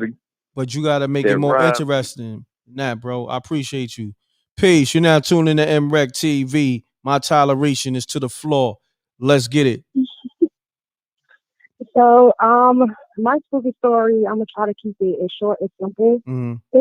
I stayed in a large house with a lot of people in it. I had a little sister. She had an imaginary friend for like 3 or 4 years. They were called Toboka and Lulu. Got you. But hold on, baby girl, why your phone sound like that? What's going on with you? Let's get your phone right. Let me see. You on speaker? No, I'm not on speaker. Okay. What you on? A Fisher Price or iPhone? Oh my God! If it sounds like a Fisher Price, I have to call back. Yeah, I'm trying to get you right. Hold on. Let me see. How's your reception where you live at? How's your Wi-Fi? It's pretty good. I got you on speaker now. Can you hear me clear? Nah. Take me on speaker, real quick. Okay. Now say something. All right, what about now? It's okay. I'm a bear with it. Let's get it. Okay, so short story. Me and the family, it was like 5 people. My grandmother, we went to my auntie's house to fix my brother's hair, and then my mother was on the way to the house, so we was gonna meet her there. Basically, when we came back, or before we was on the way back, she called us, and I put her on speakerphone. And she was basically like, "Come to the door, what you're doing? What's taking y'all so long? Y'all hear me knocking?" So I was like, "Okay, what you mean? You know, because we at the store. Like, there's no way ain't nobody at the house." So she was like, "Stop playing on here, little kids running around the house. Like, I hear y'all laughing and stuff out to the door." So we basically, you know, that was our scary story. There's a lot of people kept hearing things and seeing things in the house. Okay. I appreciate you calling. Thank you. Okay, thank you. Peace. You're now tuning to MRAC TV. State your name, where you calling from. Let's get it. Peace, right? Peace. What's happening? Hey. Why they lying tonight, right? Say it again. Why they lying tonight, right? They lying, right? I don't know what's going on, man. I just think they want to be on spooky hours. They ain't got a spooky story, so they just saying anything. You digging what I'm saying? And this ain't that. Don't mess up spooky hours. Spooky hours got a vibe. Don't mess up the spooky hours vibe just because you want to tell your nasty story. We good on that. You feel me? You right. I'm good on your nasty, weird stories. If your story nasty and weird, just don't call my show. You know what I mean? Nah, right. You got said right. Spooky. You already know. Spooky. You know. Right. I appreciate you calling, fam. Why bro call back and try to explain himself, man? Yeah, I don't know, man. Like, it's crazy, bro. But I appreciate you calling, man. I appreciate the love. All right, salute. Peace. You're now tuning to MRAC TV. I don't know what the hell is going on tonight, but it definitely not one damn spooky story I heard tonight, but we going to get it right, though. Let's get it. All right, let's get it. Okay, who this? Cabina from Bridgeport, Connecticut. From Bushwick, Connecticut. No, Bridgeport. Oh, Bridgeport. I'm about to say, I never knew they had a Bushwick in Connecticut. I'm about to say, shouts to the whole Bridgeport, Connecticut, Hartford, and New Haven, and all that. Let's get it. Talk to me. Yeah. All right, well, when I was about 15, 16, I was in the choir at church, and there was a young man who had came to our church. We really didn't know him that well, but he joined the choir. He was in a youth group with us, and you know, he was cool. But then he died, you know, and I can't recall exactly why he died, but yeah, and we sort of became like a family to him. So we had a funeral in Maryland, and they wanted us to sing. Like, we had a little, you know, group to sing, the choir, and so we went down to sing, and the choir leader drove us in her car. There was only about 4 or 5 of us. And we drove, and I guess in Maryland, you know, not I guess, but back in the day, of course, during slavery days, there was a lot of lynchings and things like that.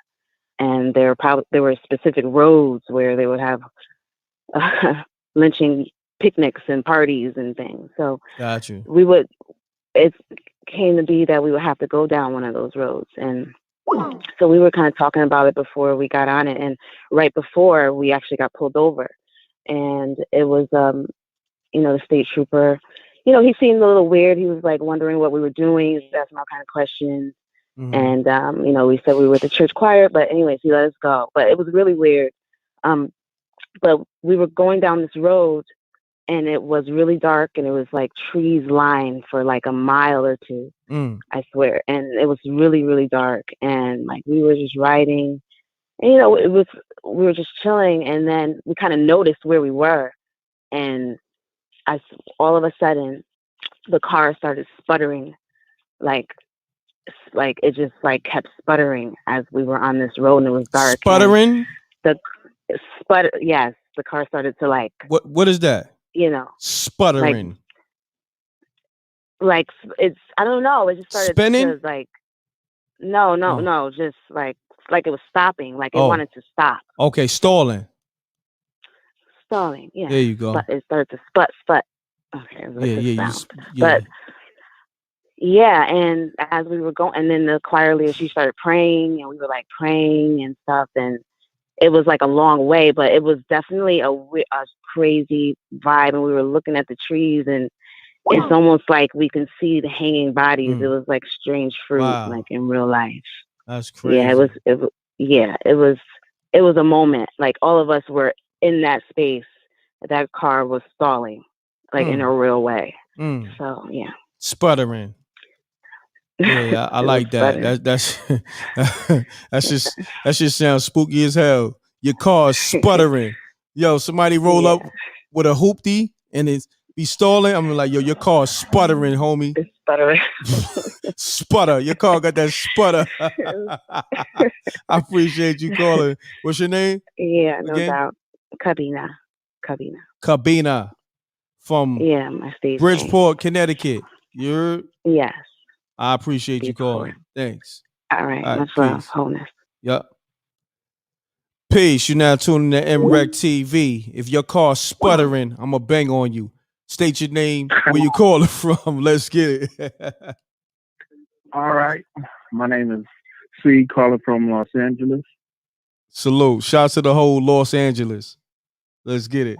Salute to you and Amina and Earth. Peace to the earth, man. Salute. Yeah, so this story takes place when I'm a youngster, I'm in like middle school. So my uncle comes over, and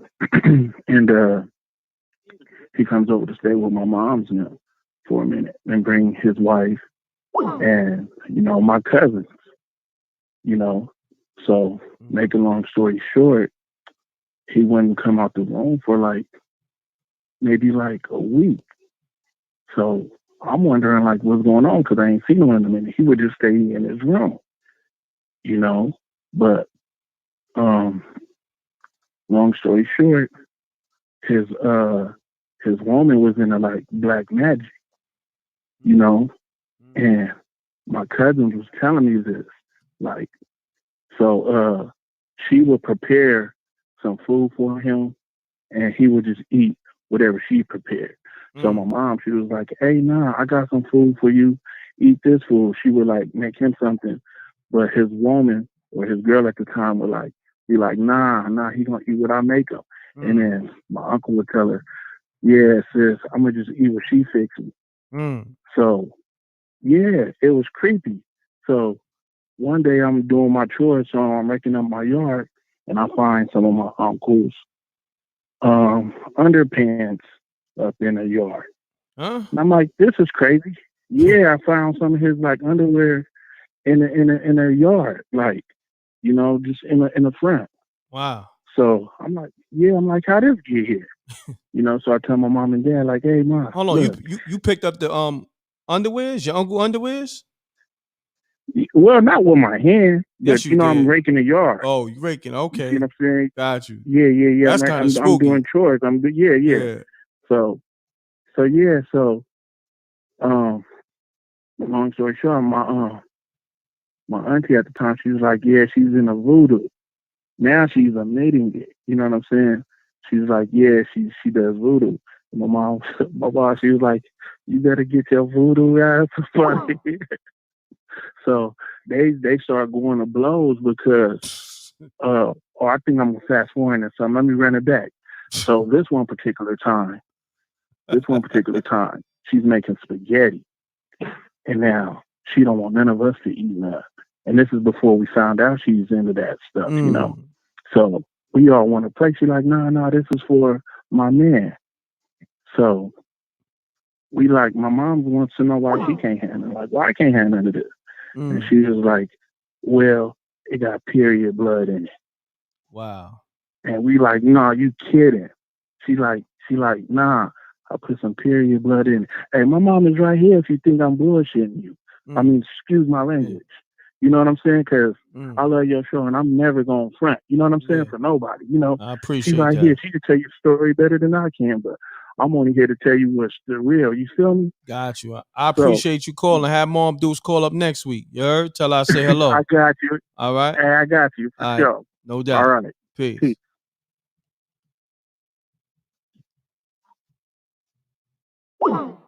I don't know what's going on tonight. Y'all must be all drunk. Everybody drunk tonight calling spooky hours. I could tell. Peace, you're not tuning to MREC TV. If you drunk, I'm going to bang on you. State your name, where you calling from. Hey, my name is Demetra. I'm calling from Memphis. You said Denitra? Yep.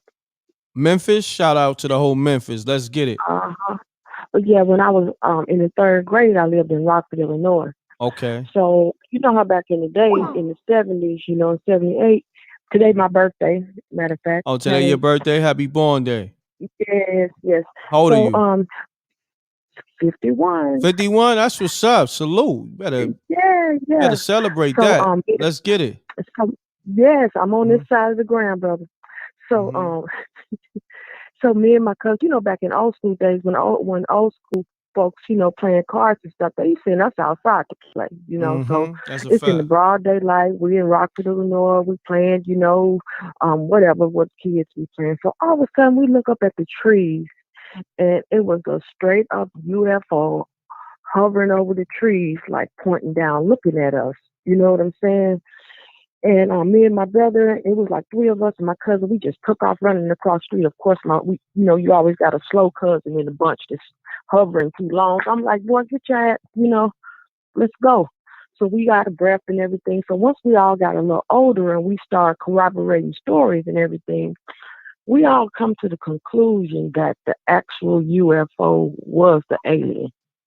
Oh, you know what I'm saying?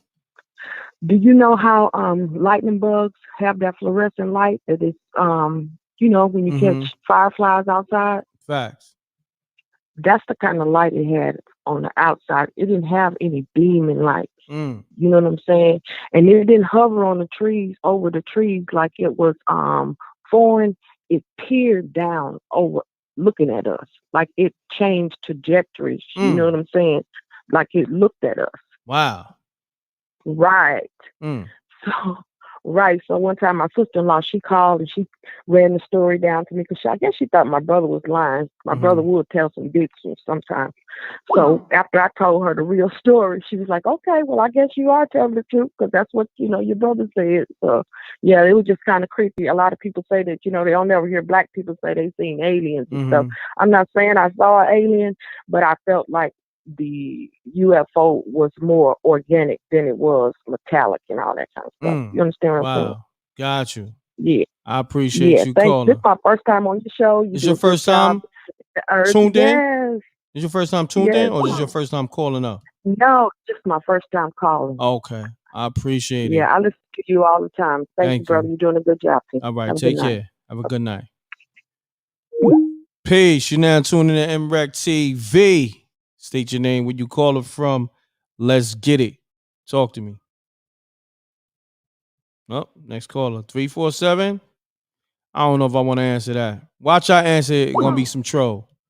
Peace. You're now tuning in to MREC TV. If you troll me, I'm going to follow you home. MREC. What's going on?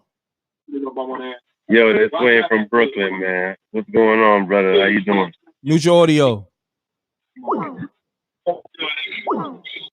Pardon me for that, man. I should have been did that. Yeah. All right. So, and I got you on in the background and everything. All right. So, what's going on with me, right? I'm gonna get right into the spooky story, right? Okay. I was dating this lady, and she had some ashes of a dead cousin, right? For like over 20 years in her closet. And damn, she was like, yeah. So it's like her dead cousin asked her to dump the ashes in water by a beach somewhere. She just never got around to it, right? So she was like, yo, can you do me a favor? Can you dump these ashes for me? So I was like, all right, whatever. When you're at work, I'm going to go do it. So one day she's at work. I took the ashes to the beach.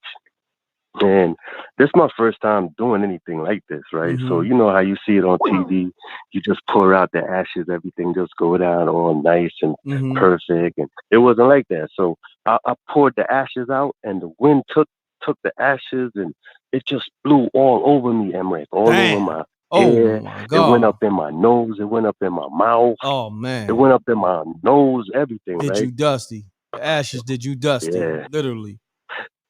Hardcore, right? So I went home, took a shower, but before I took a shower though, right? I went home and I'm like telling the lady what happened to me. And then like I just felt this crazy vibe to just like pray. So I prayed, right? And the whole experience of me praying, it just took me to a vision of what heaven looked like, right? Now I hear a lot of stories about heaven, so I'm not even gonna get into that because my experience is totally different than a lot of people were saying, right, about heaven and stuff like that. So it was kind of crazy to me. So now I used to do YouTube videos, right? And my channel was Wayne Hudson before YouTube canceled me and all that, right? So while I was shooting my YouTube videos and I was talking about the experience of dumping the ashes, MREC, no lie, the TV in the living room just turned on by itself, bro. While I was talking about the lady's ashes, bro, like it just powered on by itself. Wow. And that to me, that was spooky. That was like so crazy. Crazy. You know? I appreciate you tapping in, my brother. All right, man. Keep up the good work, man, and stay positive. All right. Yes, sir. You too. One love. All right, peace. Pound that like button, y'all. Y'all know the MREC room etiquette. Man, I'm just being a good host tonight, but I'ma just keep it a stack. Man, tonight, I just ain't hear it tonight. I'ma rock out. We got 20 more minutes. Y'all better come with some good official stories. Or I'm gonna put this spooky hours thing on hold until the movie drop. Peace. You're now tuning to MREC TV. If your story ain't spooky, it's gonna be the last show till the movie drop. Let's get it. What's going on? This is MJ from Arkansas, man. What's your name? Mute your audio. Audio. Yeah, all right. You hear me? Yeah, but you got mute your audio, family. I don't know what. Let me see. You straight now? There you go. Yes, sir. Salute. Yeah, this is MJ. This MJ out of Arkansas. MJ. Salute to the whole Arkansas. I got a spooky story tonight, man. I'm gonna try to tell it the best way I can, man. This was probably had it been 9 years ago. I was trying to get my CDL, which I did. I succeeded. Okay. And we on our way to a place called Tontitown, Arkansas. I know it's kind of crazy, the name of the town. Or whatever, hold on, what's the name? What's the name again? Tontitown. Tontitown. TONTITOWN. Wow. Arkansas. Tontitown. I know, pretty wild. That's so trash. No disrespect. It is. Tontitown. Like how? Yo, look. Think about it. Look. Real talk. Like, imagine if I lived out there. Yo, MREC, where you from? I'm from Tontitown. Come on, man. I ain't never heard of the place. I'm not even going. Yo, I could never rep that. I'm gonna be honest with you. I'm gonna just change the whole name up. I'm gonna call it. Yo, I'm from TT. I'm from TT. Tontitown? Nah, that ain't going off. No, not from where I'm from, but just the class that we had. Yeah, no doubt. Got you. But yeah, continue on. So we're going up there. We're doing we running our tests, for the 18-wheelers, tractor and a trailer. We're doing our backing ups, rolling it. We're taking tests for triples and doubles, things like that. Mm-hmm. So when we first get there, they pairing us up in these rooms. La Quinta Inn was the hotel. So they paired us up.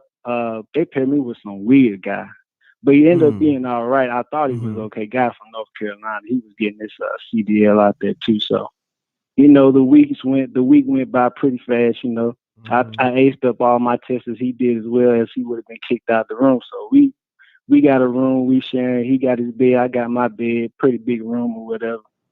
And he get to telling me about, his background, and I tell him about my background, He tell me about his background. He's like, man, I've always been dealt with the spiritual side of things. I was like, man, what you mean? He's like, man, I met the devil before. I was like, wow. What you mean, man? You met the devil before? He's like, yeah, man, I had to sit down with him before, and it was on, it changed my life forever. You know, right when he did that, it kind of put me on high alert. You know, hell yeah.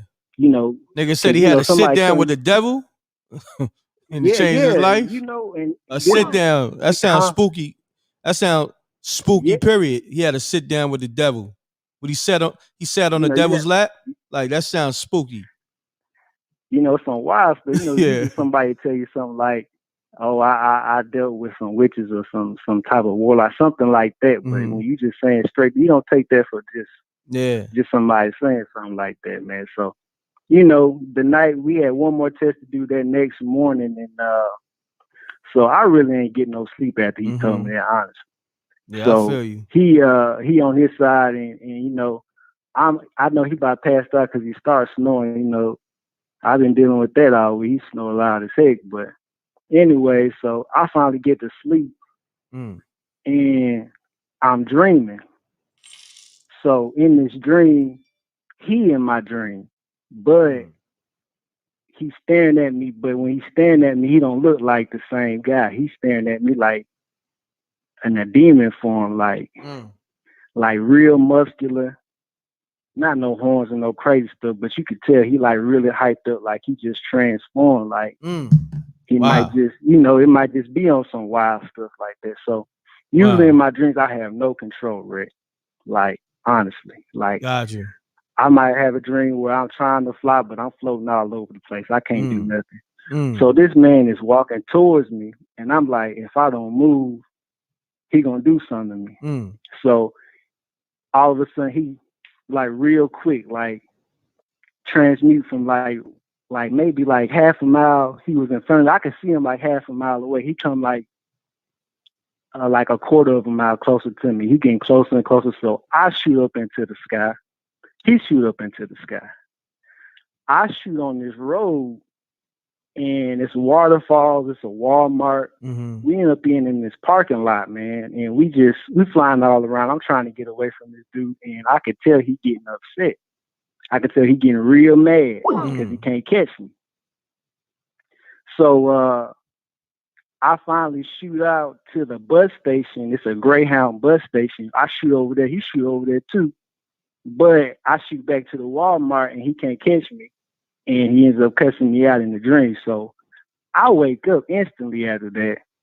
And he wakes up too, but he wakes up screaming. Wow. So I hop up out the bed because I'm thinking we about to squabble. I'm like, what's going on? I'm freaked out at this point. So he hop up too. So I'm thinking we about to squabble. So I hit the light quick by my desk, you know, so I can see what's going on. So I ain't in the dark trying to squabble. So he like, man, I apologize. He apologizing to me. So that right off the muscle let me know this might have just been for real. We might have just been on some spiritual, like my spirit might have left my body, and his left his. But it was on some. It had to been on some good and evil because I ain't no evil person. I'm a good person, Rick. I don't, you know, I don't dib and dabble in that bad stuff. I believe in God and everything. Got you. But it was crazy.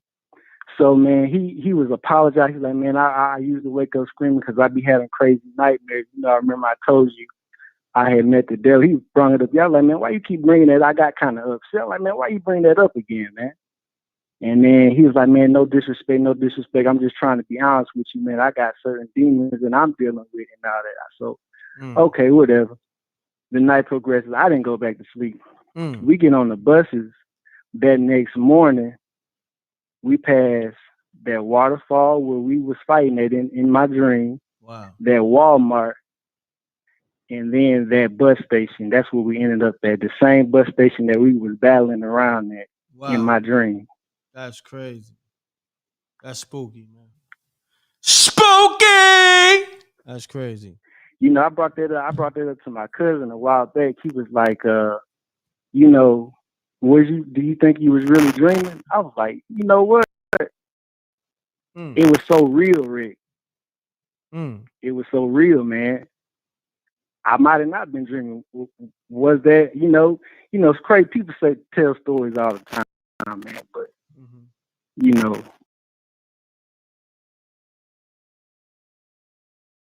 So what happened?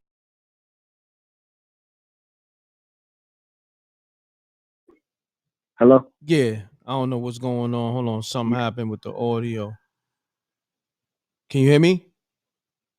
Yeah, I hear you. Okay, yeah, something happened with the audio for the last 30 seconds. But yeah, man. Yeah. Yeah, I I appreciate ain't never you told calling, that story man. to nobody, Yeah, man, but I had to call in. You had some boo-boo stories, man, so I just had to come in and no tell mine doubt. real quick. I like that one. I was gonna bang on you, but I said I'm gonna let him rock out because once you said you started flying over by the bus stop and because you sounded like Peter Pan for a minute. I'm like, what the fuck is going on? You know what I'm saying? Like tonight is all fucked up. Niggas call it with Peter Pan stories. I'm like, yo, fuck is going on tonight?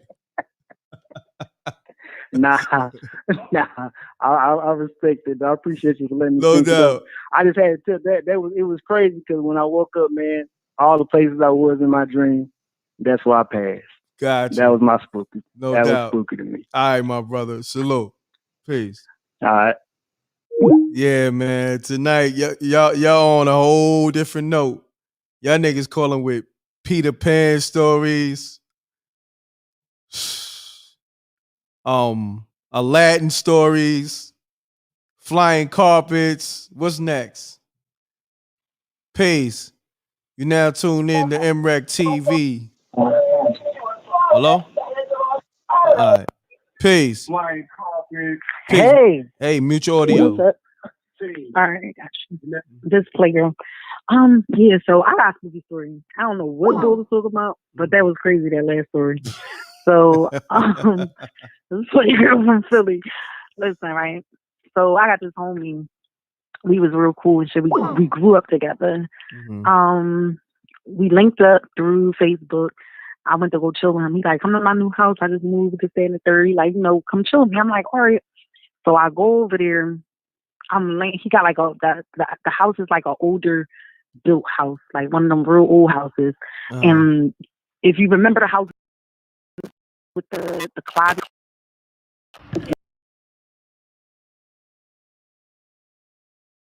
1 second. I lost you.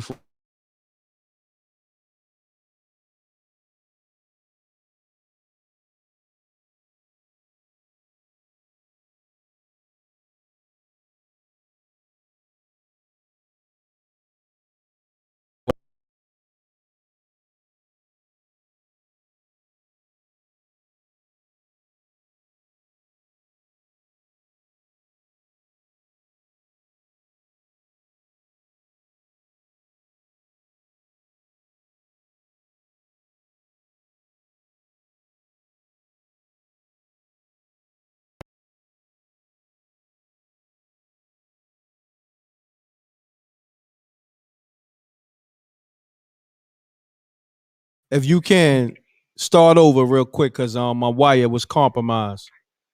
I'm sorry about Don't that. worry. All right, so I linked up with one of my friends through Facebook. He had just moved in his house. It was like an older house that he moved in. So he like, come chill with me, come kick it with me or whatever. So I'm like, all right. So I go over there to the house. Now the house is like an older model house. If you remember the houses from back in the day, remember how the closets used to be built into the walls and like it got like the shutter doors on it. So it was like a double closet. It was like 2 shutter doors and then it had like the Bayview bench in the room. So I'm in this front room. I'm literally laying here. I open my eyes. It's like the middle of the night. I open my eyes. I see like a rocking chair, a man rocking in a rocking chair. And he's staring at me. I'm immediately like, I'm ready to go. It's time to go home. At this point, it had to be like 2:30, 3 o'clock in the morning. So I tapped him. I wake him. Mind you, he was asleep. I tap him. I wake him up. I'm like, yeah. I'm like, it's a man in the corner in the rocking chair. And the man got up out the rocking chair and walked in the closet and like disappeared. Wow. Right? He like, man, stop playing. I'm like, no, dude. I'm ready to go. I'm like, this house ain't no joke. I'm like, there's spirits in this house. So he like, you dead serious? Like, you seen? I'm like, yo, I'm not playing. So I started to describe the man.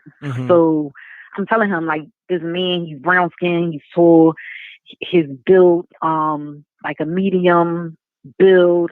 I'm telling him what he looked like. I'm telling him he had on like a flannel shirt, some old pants. It looked like somebody straight from like the 1600s, sitting in his rocking chair, that got up and walked into this closet. So I was like, ask the landlord, you know what I'm saying, who used to live in this house, did somebody die in this house? I was like, this man is stuck here or whatever. And he kept trying to get my attention, obviously. So he go back to sleep. I couldn't go to sleep. I'm not scared because it's just normal for me. So I was just creeped out. So I'm like, all right, I can't go back to sleep. So he go back to sleep. This man comes out this closet, he walks over to the side that I'm on, to the side of the bed that I'm on. And he's standing by the door. And he looks down at me and like put his hand on his head, like tips his head down and looks at me like, I know you can see me type vibe. And I'm just like, okay. I'm like, well, I'm not scared. Like, this is creepy, but what message do you have? Like, I'm trying my best to like just keep it together so he didn't think I was crazy. Because, you know, that's the first thing a black nigga won't think is, she's bugging. Right. So, all right. So, long story short, I leave. I go home. Like, maybe like a week later, he called me. Like, yo, he like, nah, guess what? I'm like, what? He like, I hit the landlord up, and he was telling me about the guy that used to live here. He was like, he was like, you was right. The guy didn't die from trauma. He died in the house by himself or whatever. And they just found him dead, and his rocking chair used to sit by that window. That was his favorite spot when the kids would be outside and play. They would see him in the window. He would wave hi to them. And he just started telling me the stuff about the man that I didn't know, basically like putting all the pieces together. So not too long after that, he was just like, I'm ready to move. I'm like, mind you, he had just moved in there. He like, I'm ready to move, yo. He like, doors is closing. He like, now all this creepy stuff gonna start happening. So you see this man in the house? I'm like, hey, what you want me to do? Like, I seen it. I told you. And it was true. The man was it was actually a person that lived there that looked like him, that the neighbors knew, like everybody knew. And the owner of the house was actually like he was an ancestor. So I guess like the house was passed down in the family. Gotcha. So yeah. Gotcha. I appreciate you calling. It sounded like you was freestyling, but I'm gonna let you rock for tonight. No, it actually happened. It actually happened. I got you. What's your name? Nana. Nana. See, you freestyle your name too. That ain't your name. No. Nana. It is. My name's Nana. It's play girl play on your screen. I ain't hear a girl called Nana in a long time. Like since like the 80s. Well, that's my name. And it actually happened. It's a true story. And he's actually still my friend on Facebook. And he could tell the story himself. I haven't called up and he'll tell you himself the real deal. Like, it happened. But yeah. Thanks, I appreciate you calling. You're welcome. All right. Take care now. All right. All right. Good night. Good night. Peace. She was freestyling. I might check on 1, 2. Jose from Vegas. Salute on the super chat, my brother. Thank you. Salute from the truck games. Salute to all my truckers locked into MREC TV. I'm trying to get you some real good spooky stories. The homie Jose came through with his homegirl Susan. She had a good story. But I don't know what's going on tonight. Your stories is definitely on a whole different type of time. You're messing up the spooky hours vibe, but it's all good. I'm gonna work with y'all. We got 4 minutes left. Pound that like button, man. Hopefully I get a good one before the show end. Let's get it. Pound that like button. Y'all know the MREC room etiquette.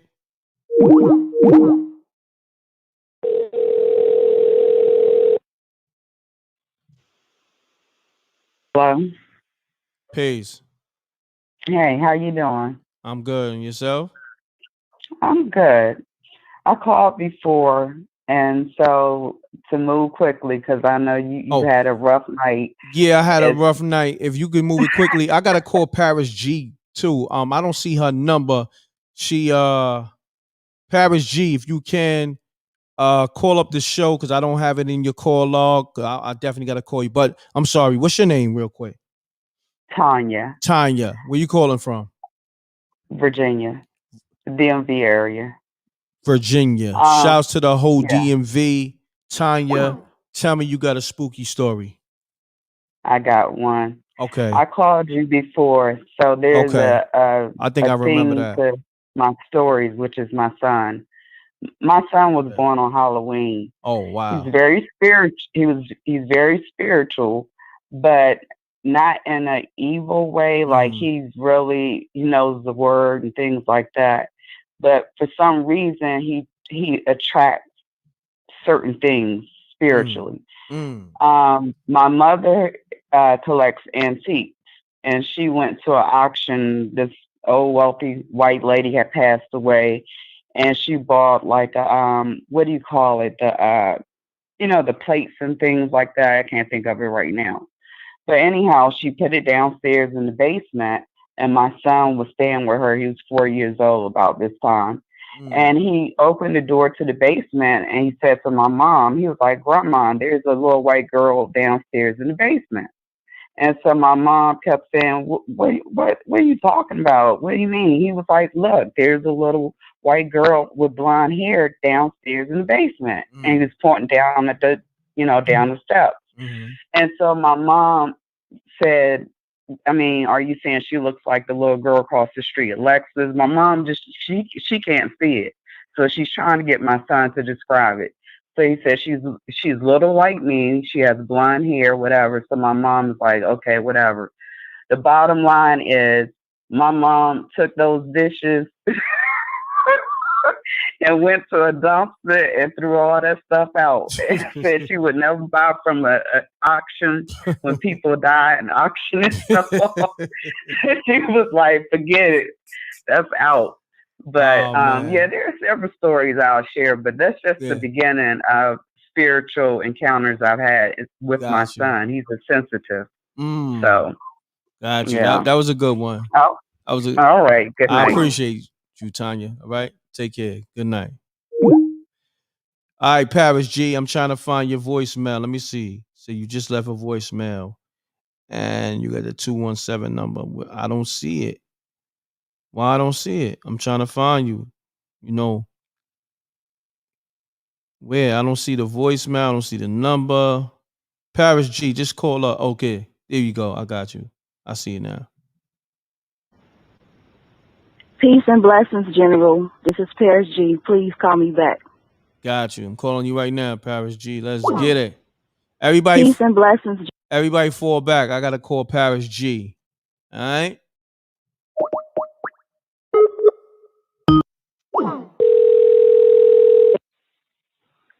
I was about to say. Okay, so. What's up, Paris G? How you feeling? What's up? I'm feeling much better, General. I'm feeling much better. The chat is off the chain tonight. I was crying tears. We are brutal. They brutal. You know how they give it up. You know how the Rec Mall give it up. Yes. So talk to me, because you. Am I crispy? All right, hold on. We're gonna get you real crispy. You sound okay. What you want? You want a Fisher Price? Just keep it real with me. It's okay. I'm never on a Fisher Price. It's a new iPhone. Ooh, you talking that talk right now. You talking that talk now. Let's get it. Okay, so I've been waiting for 2 weeks. Okay, so a couple of years ago, I knew a sous chef named Robert. He was from LA, and he actually used to cook for the Paramount Pictures, right? So he used to come in the kitchens, always tell us these interesting stories. But I don't know if it's true or not. but this one particular story made my hair stand up.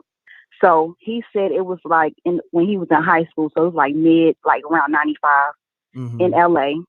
And he told me a story how his friend brother, he used to deal. He's a drug dealer. And he used to deal LSD. So got you. He said one day he was about to make a deal, a transfer. And he as he's walking in the gate, the gangway, he see the cops in the alley, but he had the LSD sheets, all these sheets in his hand. So when he saw the cops, he instantly clenched on to all these sheets in his fist, and he was sweating and stuff like that. So you already know it got in his pores, right? Of how strong it was. Fast forward, he told me, Robert, he said he went to his friend because he always dropped her off at her house. He said when they went inside that house, it was a whole murder scene in there. It was a triple homicide. Wow.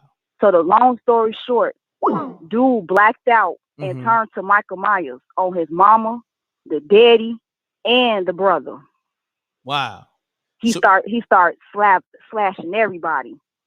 And they said how they found him because his prints was everywhere. They said when he walked out of there, when the neighbors, when they investigating, they said they saw him walk out of there clean cut with a suit on, walked out of there with his suitcase like nothing happened. Wow. After he had killed all his family. So when they found him later on that day, because his prints was everywhere, all the blood, he don't remember what happened. To this day, he is distraught what happened to his parents, but he said it wasn't him. All from the LSD sheets. Wow. That's crazy. That's a he wild story. To Michael Myers. Like for real? Like he put the mask on? I don't know about putting a mask on. That's just my analogy. Got you. But he turned on his family. He blacked out. And where this happened at? To this day. This happened in LA. In like 95. 95. Wow. That's crazy. That's crazy. Yeah, Paris my G. hairs have stood up. So let me ask you this. Is this a story you've been wanting to tell for a minute? Yes. I've been wanting to tell this when I left the voicemail a couple weeks back when you was falling asleep. Yeah. Yep. And I needed that to wake you up because I was like, oh man. So I hope that was a good story. Yeah, that was a good some one. Weak stories. Yeah, it was weak tonight. Some really, really weak stories tonight. Yeah. We need to get better. Yeah. You know what I'm saying? You gotta step your spooky hour stories up. I'm coming with the series and the movie anyway. So I'm gonna do reenactments of some of the best stories. You know? Most definitely. I appreciate you calling up and I appreciate you being patient. You know, it's a lot of people calling up. All right. Paris G. All right. Take care now. Yes. Good evening. You too. Good evening. Peace. So shouts to Paris G. She been waiting. Hold on. For me to call her. She got a call. I'm sorry if I didn't get back to your calls. But that dude concludes the show tonight. Spooky Hours. I put in, matter of fact, it's still 700 people. If y'all want me to rock for another 30 minutes or so, send some super chats, cash chats, PayPal. But you better call up with some better stories too. Because if I rock out and somebody call me with a weak story, I'm just going to end this live. So I'm going to rock out. Just, support the cause. You know what I mean? Good story, Paris G. That was a good one. At least she ended off. I might just end it with her because she did end the show off with a good story. Because y'all was calling with some trash. You know what I mean? Pound that like button. Okay. Shouts to McCray 1000 on the super chat. Second donation. Keep rolling. Trucker life. Brandon H-Town. Salute. Appreciate you. Shouts to all my truckers. Let's get it. Peace. You're now tuning to MREC TV. You got to mute your audio. Salute. It's muted. All right, let's get it. Peace. And your show called Spooky Hours. I am Big Spook from where I'm from. Big Spook, what's happening? What's happening? Yeah, my story is how I got shot and paralyzed 22 years ago. Hold on. You got shot and paralyzed 22 years ago? Yeah. Oh, okay. Let's talk about it. December 99. December 99. So Pete, let's talk about it, my brother. Yeah. Hold on one second. Let me shout out. Shout out to Carl. My bad. Shout out to Charles Thomas on the super chat. Go ahead. Let's get it. All right, Pete. Me and my guys used to go up to the club. I don't know why we thought that we can pull up to the club and the girls in the line was just going to see us and say, you know what? Let's leave the club and go with these dudes. But we tried anyway. So look, while we were waiting, when you say you tried, would you try? How the girls that's in the line just pull up. We not going in the club and just, hey, what's up with you? Come holler at us. Come go home. Come chill with us. We got a spot. So Pete, none of that worked, but we was up there anyway. It's lit. So me and my partners was like, you know what? We about to go break into some cars. Right? So we go walking down the street and some dudes approach us. Hold on, you like, said yeah, we know. You broke into some cars? We was about to. Okay. We thought about it. Okay, got you. Yeah, continue on. Sorry about that. Yeah, we walking down the street and some dudes approach us and just start mean mugging it. So it was kind of like a standoff. And it was like, yeah, we know what dudes be doing in these parking lots, man. I hope it ain't y'all. So we got offended, even though we was, but we still got offended. Ain't nobody tell you. Right. So it was a little standoff, and I noticed that it was like 3 or 4 dudes, and there was another guy in a wheelchair, and he had dreads that they were pulling around. Oh, wow. Helping him in the club. So they went in the club, and we saw this white Caprice. And we was like, let's hit this Caprice up. So boom, we get in the Caprice. We got money out the glove boxes, all the stuff they couldn't take in the club. We got a couple straps. Eddie Bowers was the coats back then to have. They were like $400-$500 coats. Got the Eddie Bowers, all that. Boom. We gonna get back in my car to go home. I remember the Eddie Bowers. Yes, sir. Yeah, the big jump. Yes, sir. So then my partner like, man, I'm about to go back and get the car. Mm-hmm. I'm like, what you talking about? You tripping? He's like, man, I'm about to go back. Let me watch this. So he left. We thinking he just probably gonna go pee or something. A minute, 2 minutes later, we see it flying up the street. We like, oh snap, he got the car. Right. So I immediately pull off so I can follow him. So the thing was, you go to the spot and I'm gonna be right behind you. So when the police come, I'm gonna do some swerving and act it so they could pull me over. Because that was my car. I was legit. But that didn't happen. What happened was we got to the next town. We're not nowhere near the club. So this green SUV started following us. And it was a bunch of chicks in it. Well, I saw it was a chick, and I woke my buddy up like, look, it's some girls over there. They got blue hair. I guess they had on a wig or something. So we roll the window down. It's like, hey, what's up? What's up? And as soon as we did that, all the windows rolled down, and it was some dudes. It was a setup. Wow. So they try to run us off the road. We booking, they chasing us. And I got a little Hyundai XL, so I ain't really doing too much. My guy in the Caprice, he out. So now we dealing with this. I don't even think it was related to the club. So boom, they stop chasing us and they pull off. And I saw where they pull off. And I'm like, I know that block. Let's go back. So we went and got in my other Caprice and went down that street. It was dark. It was quiet. It was a dead end street. It's a school at the end. We got to the end of the dead end and shots just opened up on us. Wow. They lit the car up. Wow. They lit the car up. We started speeding out of there. Everybody like, hey, you woke, you hit, you straight. My partner, he was quiet, but he didn't get hit. He was just shook up.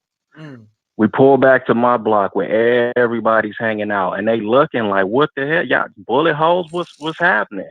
And we like, it's some dudes over blah, blah, blah street. I'm not going to divulge any info, but it's some dudes up there. Right. So my little homie took my strap and went up there. There was 4 cars left before me. I'm sitting back still telling, the people what happened. Yeah, man, they rolled us off the street, blah, blah, blah. Right. So look, and I'm like, yeah, let me get back up there. So when I drive back up there, everybody, all my partners pulling out the dead end.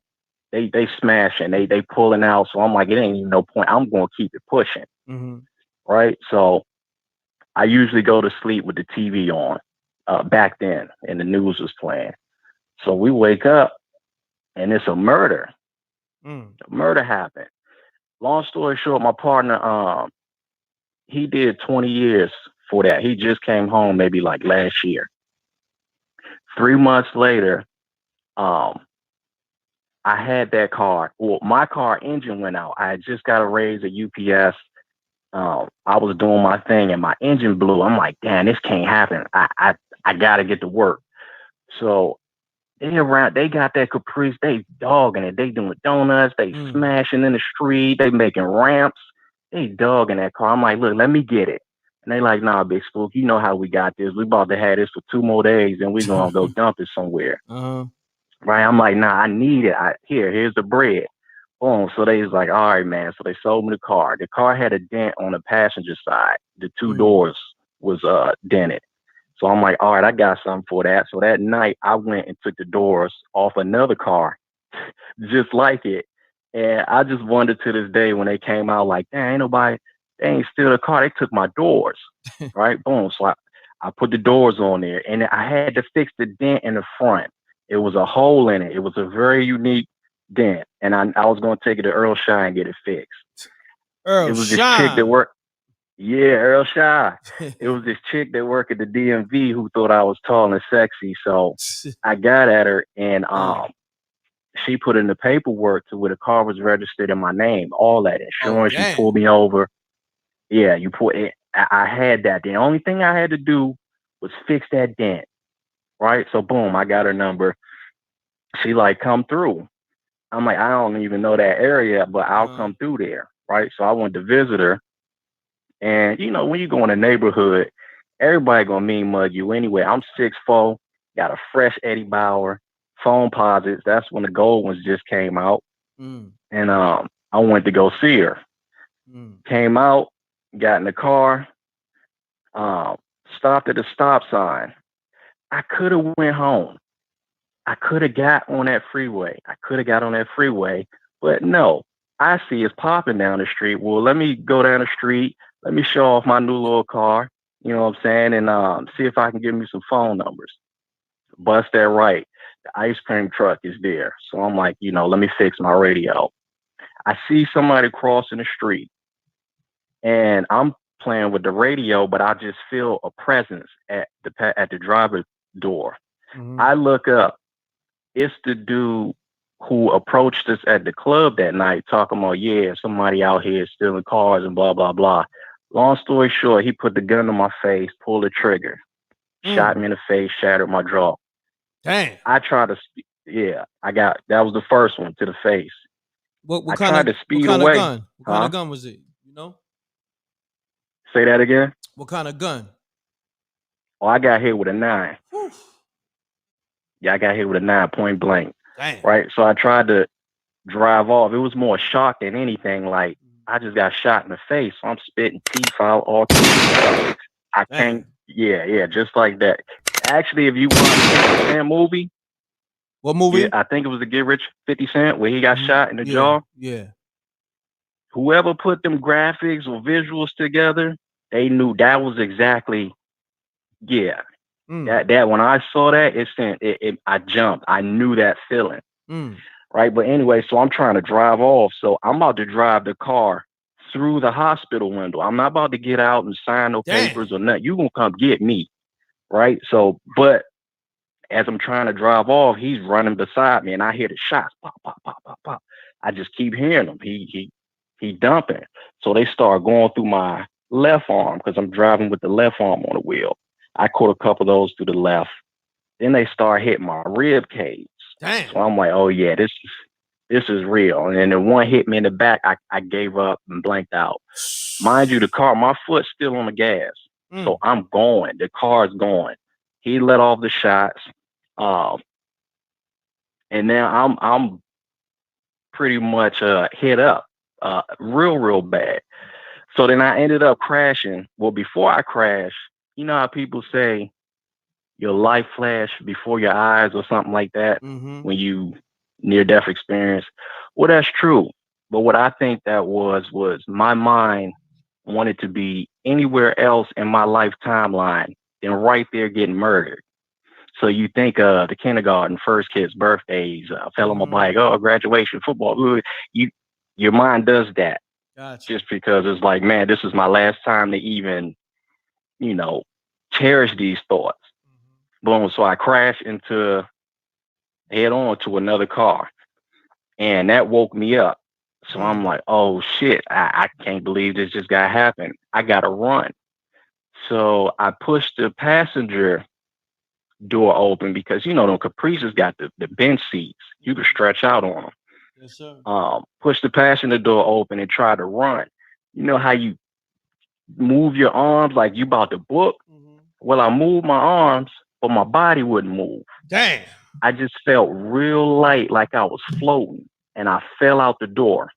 Shit. And then I felt my legs turning and twisting like they were pretzels and going to sleep. But I looked, but your they legs were still turn in the noodles. car. Damn.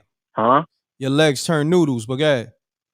Yeah, because I got a bullet in my thoracic vertebrae. Whew. That's the one that put me in the chair. I was 18 years old. I just turned 40. Shit. Right? So, Pete, Hey. the paperwork that, I gave a chick to change, it was registered to somebody on Alpine Street.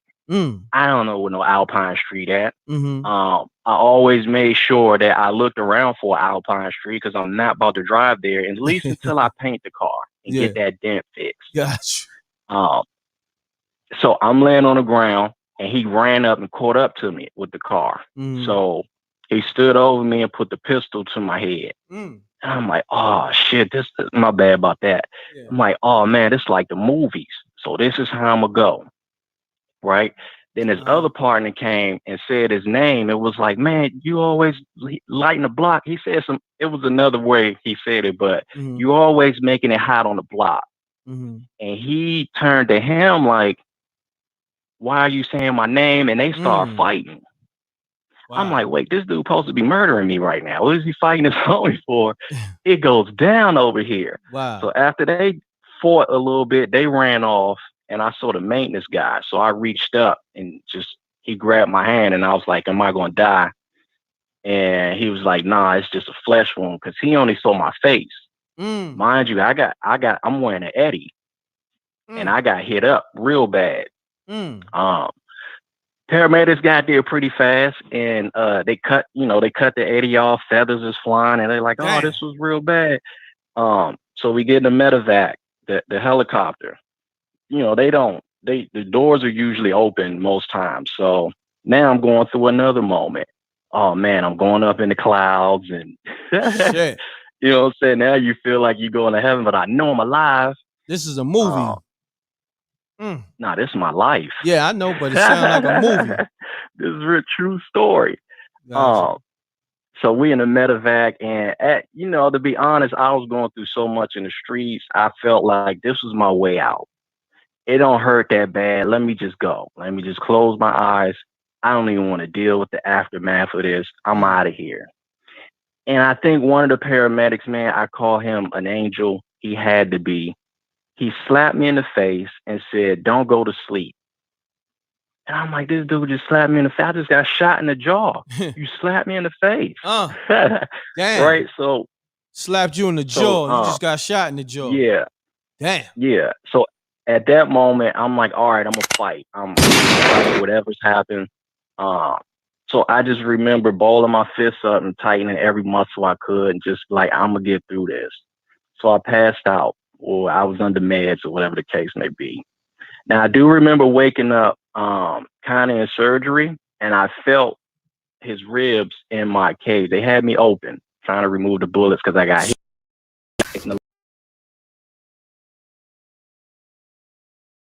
And he's up, and I felt his fingers in me, and I'm like, this is a scary movie, and I fainted. So mind you, this was December 27th, 1999, and we was waiting on the Y2K.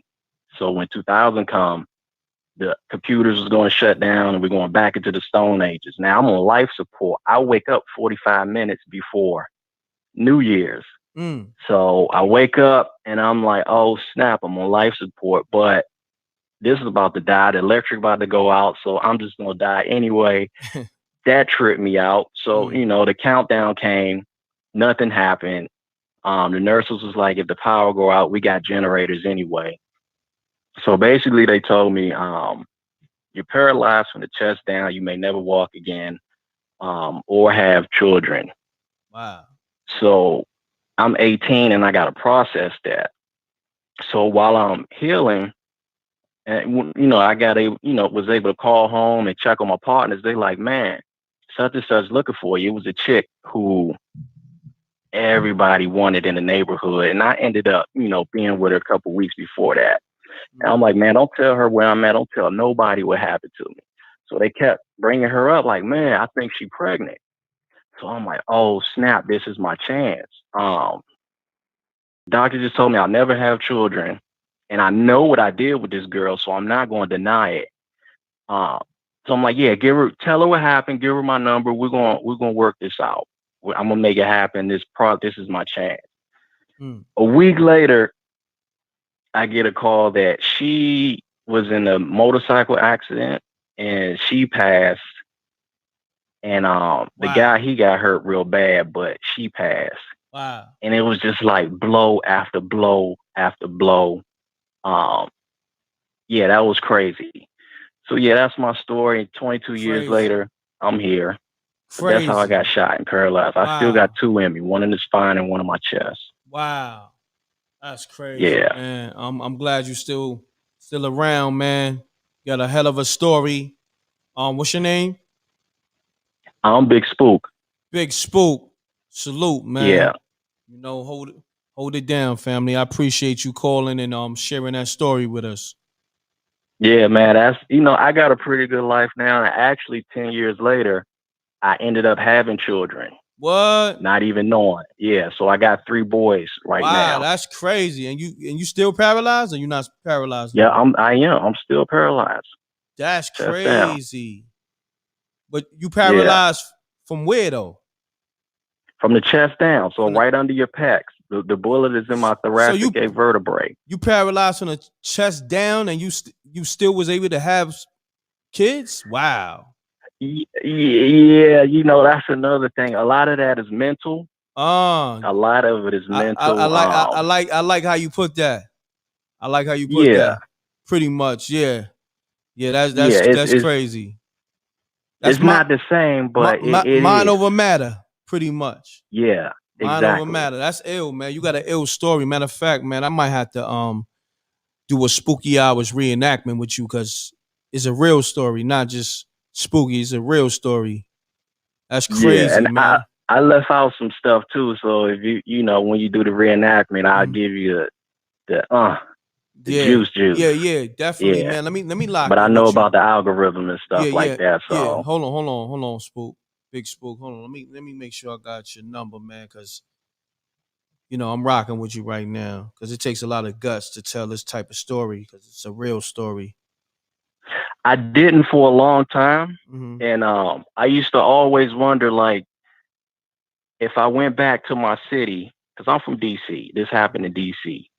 I gotta watch my back, because I've reached a certain level of success, and I don't know what type of terms dude was still on. But come to find out, he got killed 8 years later in the spot where he shot me. Wow, that's crazy. Yeah. That's crazy, man. Yo, my brother, Big Spook, I appreciate you calling the show. I'm going to end the show with your story, my brother. That's what's up, man. It's a unique salute. Story. First time caller, but I've been listening for a long time, since Ford's DVD. Oh, salute, Big Spook. You've been rocking with me. Love. Appreciate you, my brother. That's what's up. Salute to the Rec Mob, my brother. Indeed. Salute. Yes, sir. Shouts to Big Spook, man. Man, that was a hell of a story.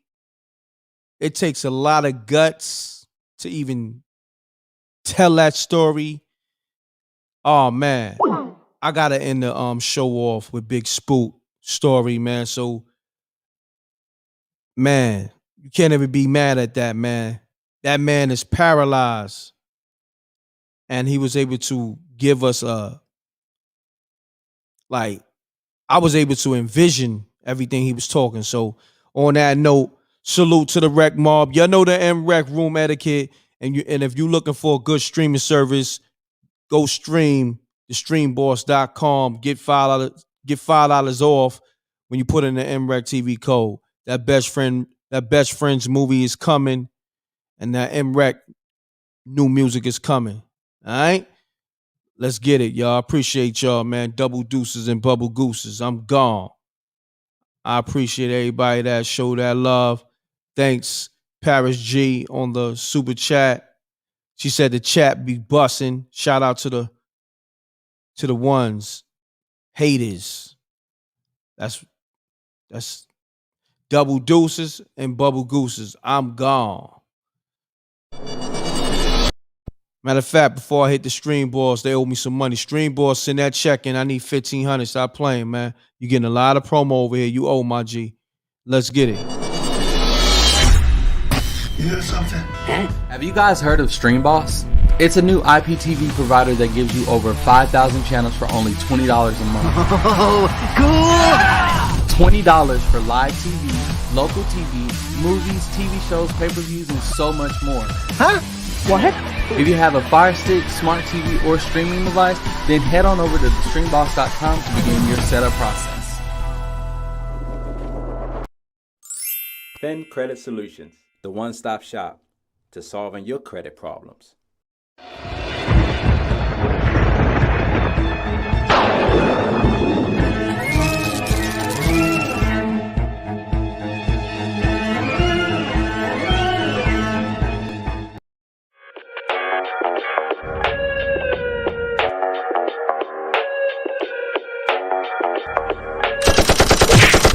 And we don't see the competition. I drop off a ransom note that your art is missing, nigga. Pay us in full with the money, or she gon' get her fingers clipped off like Lil Sonny,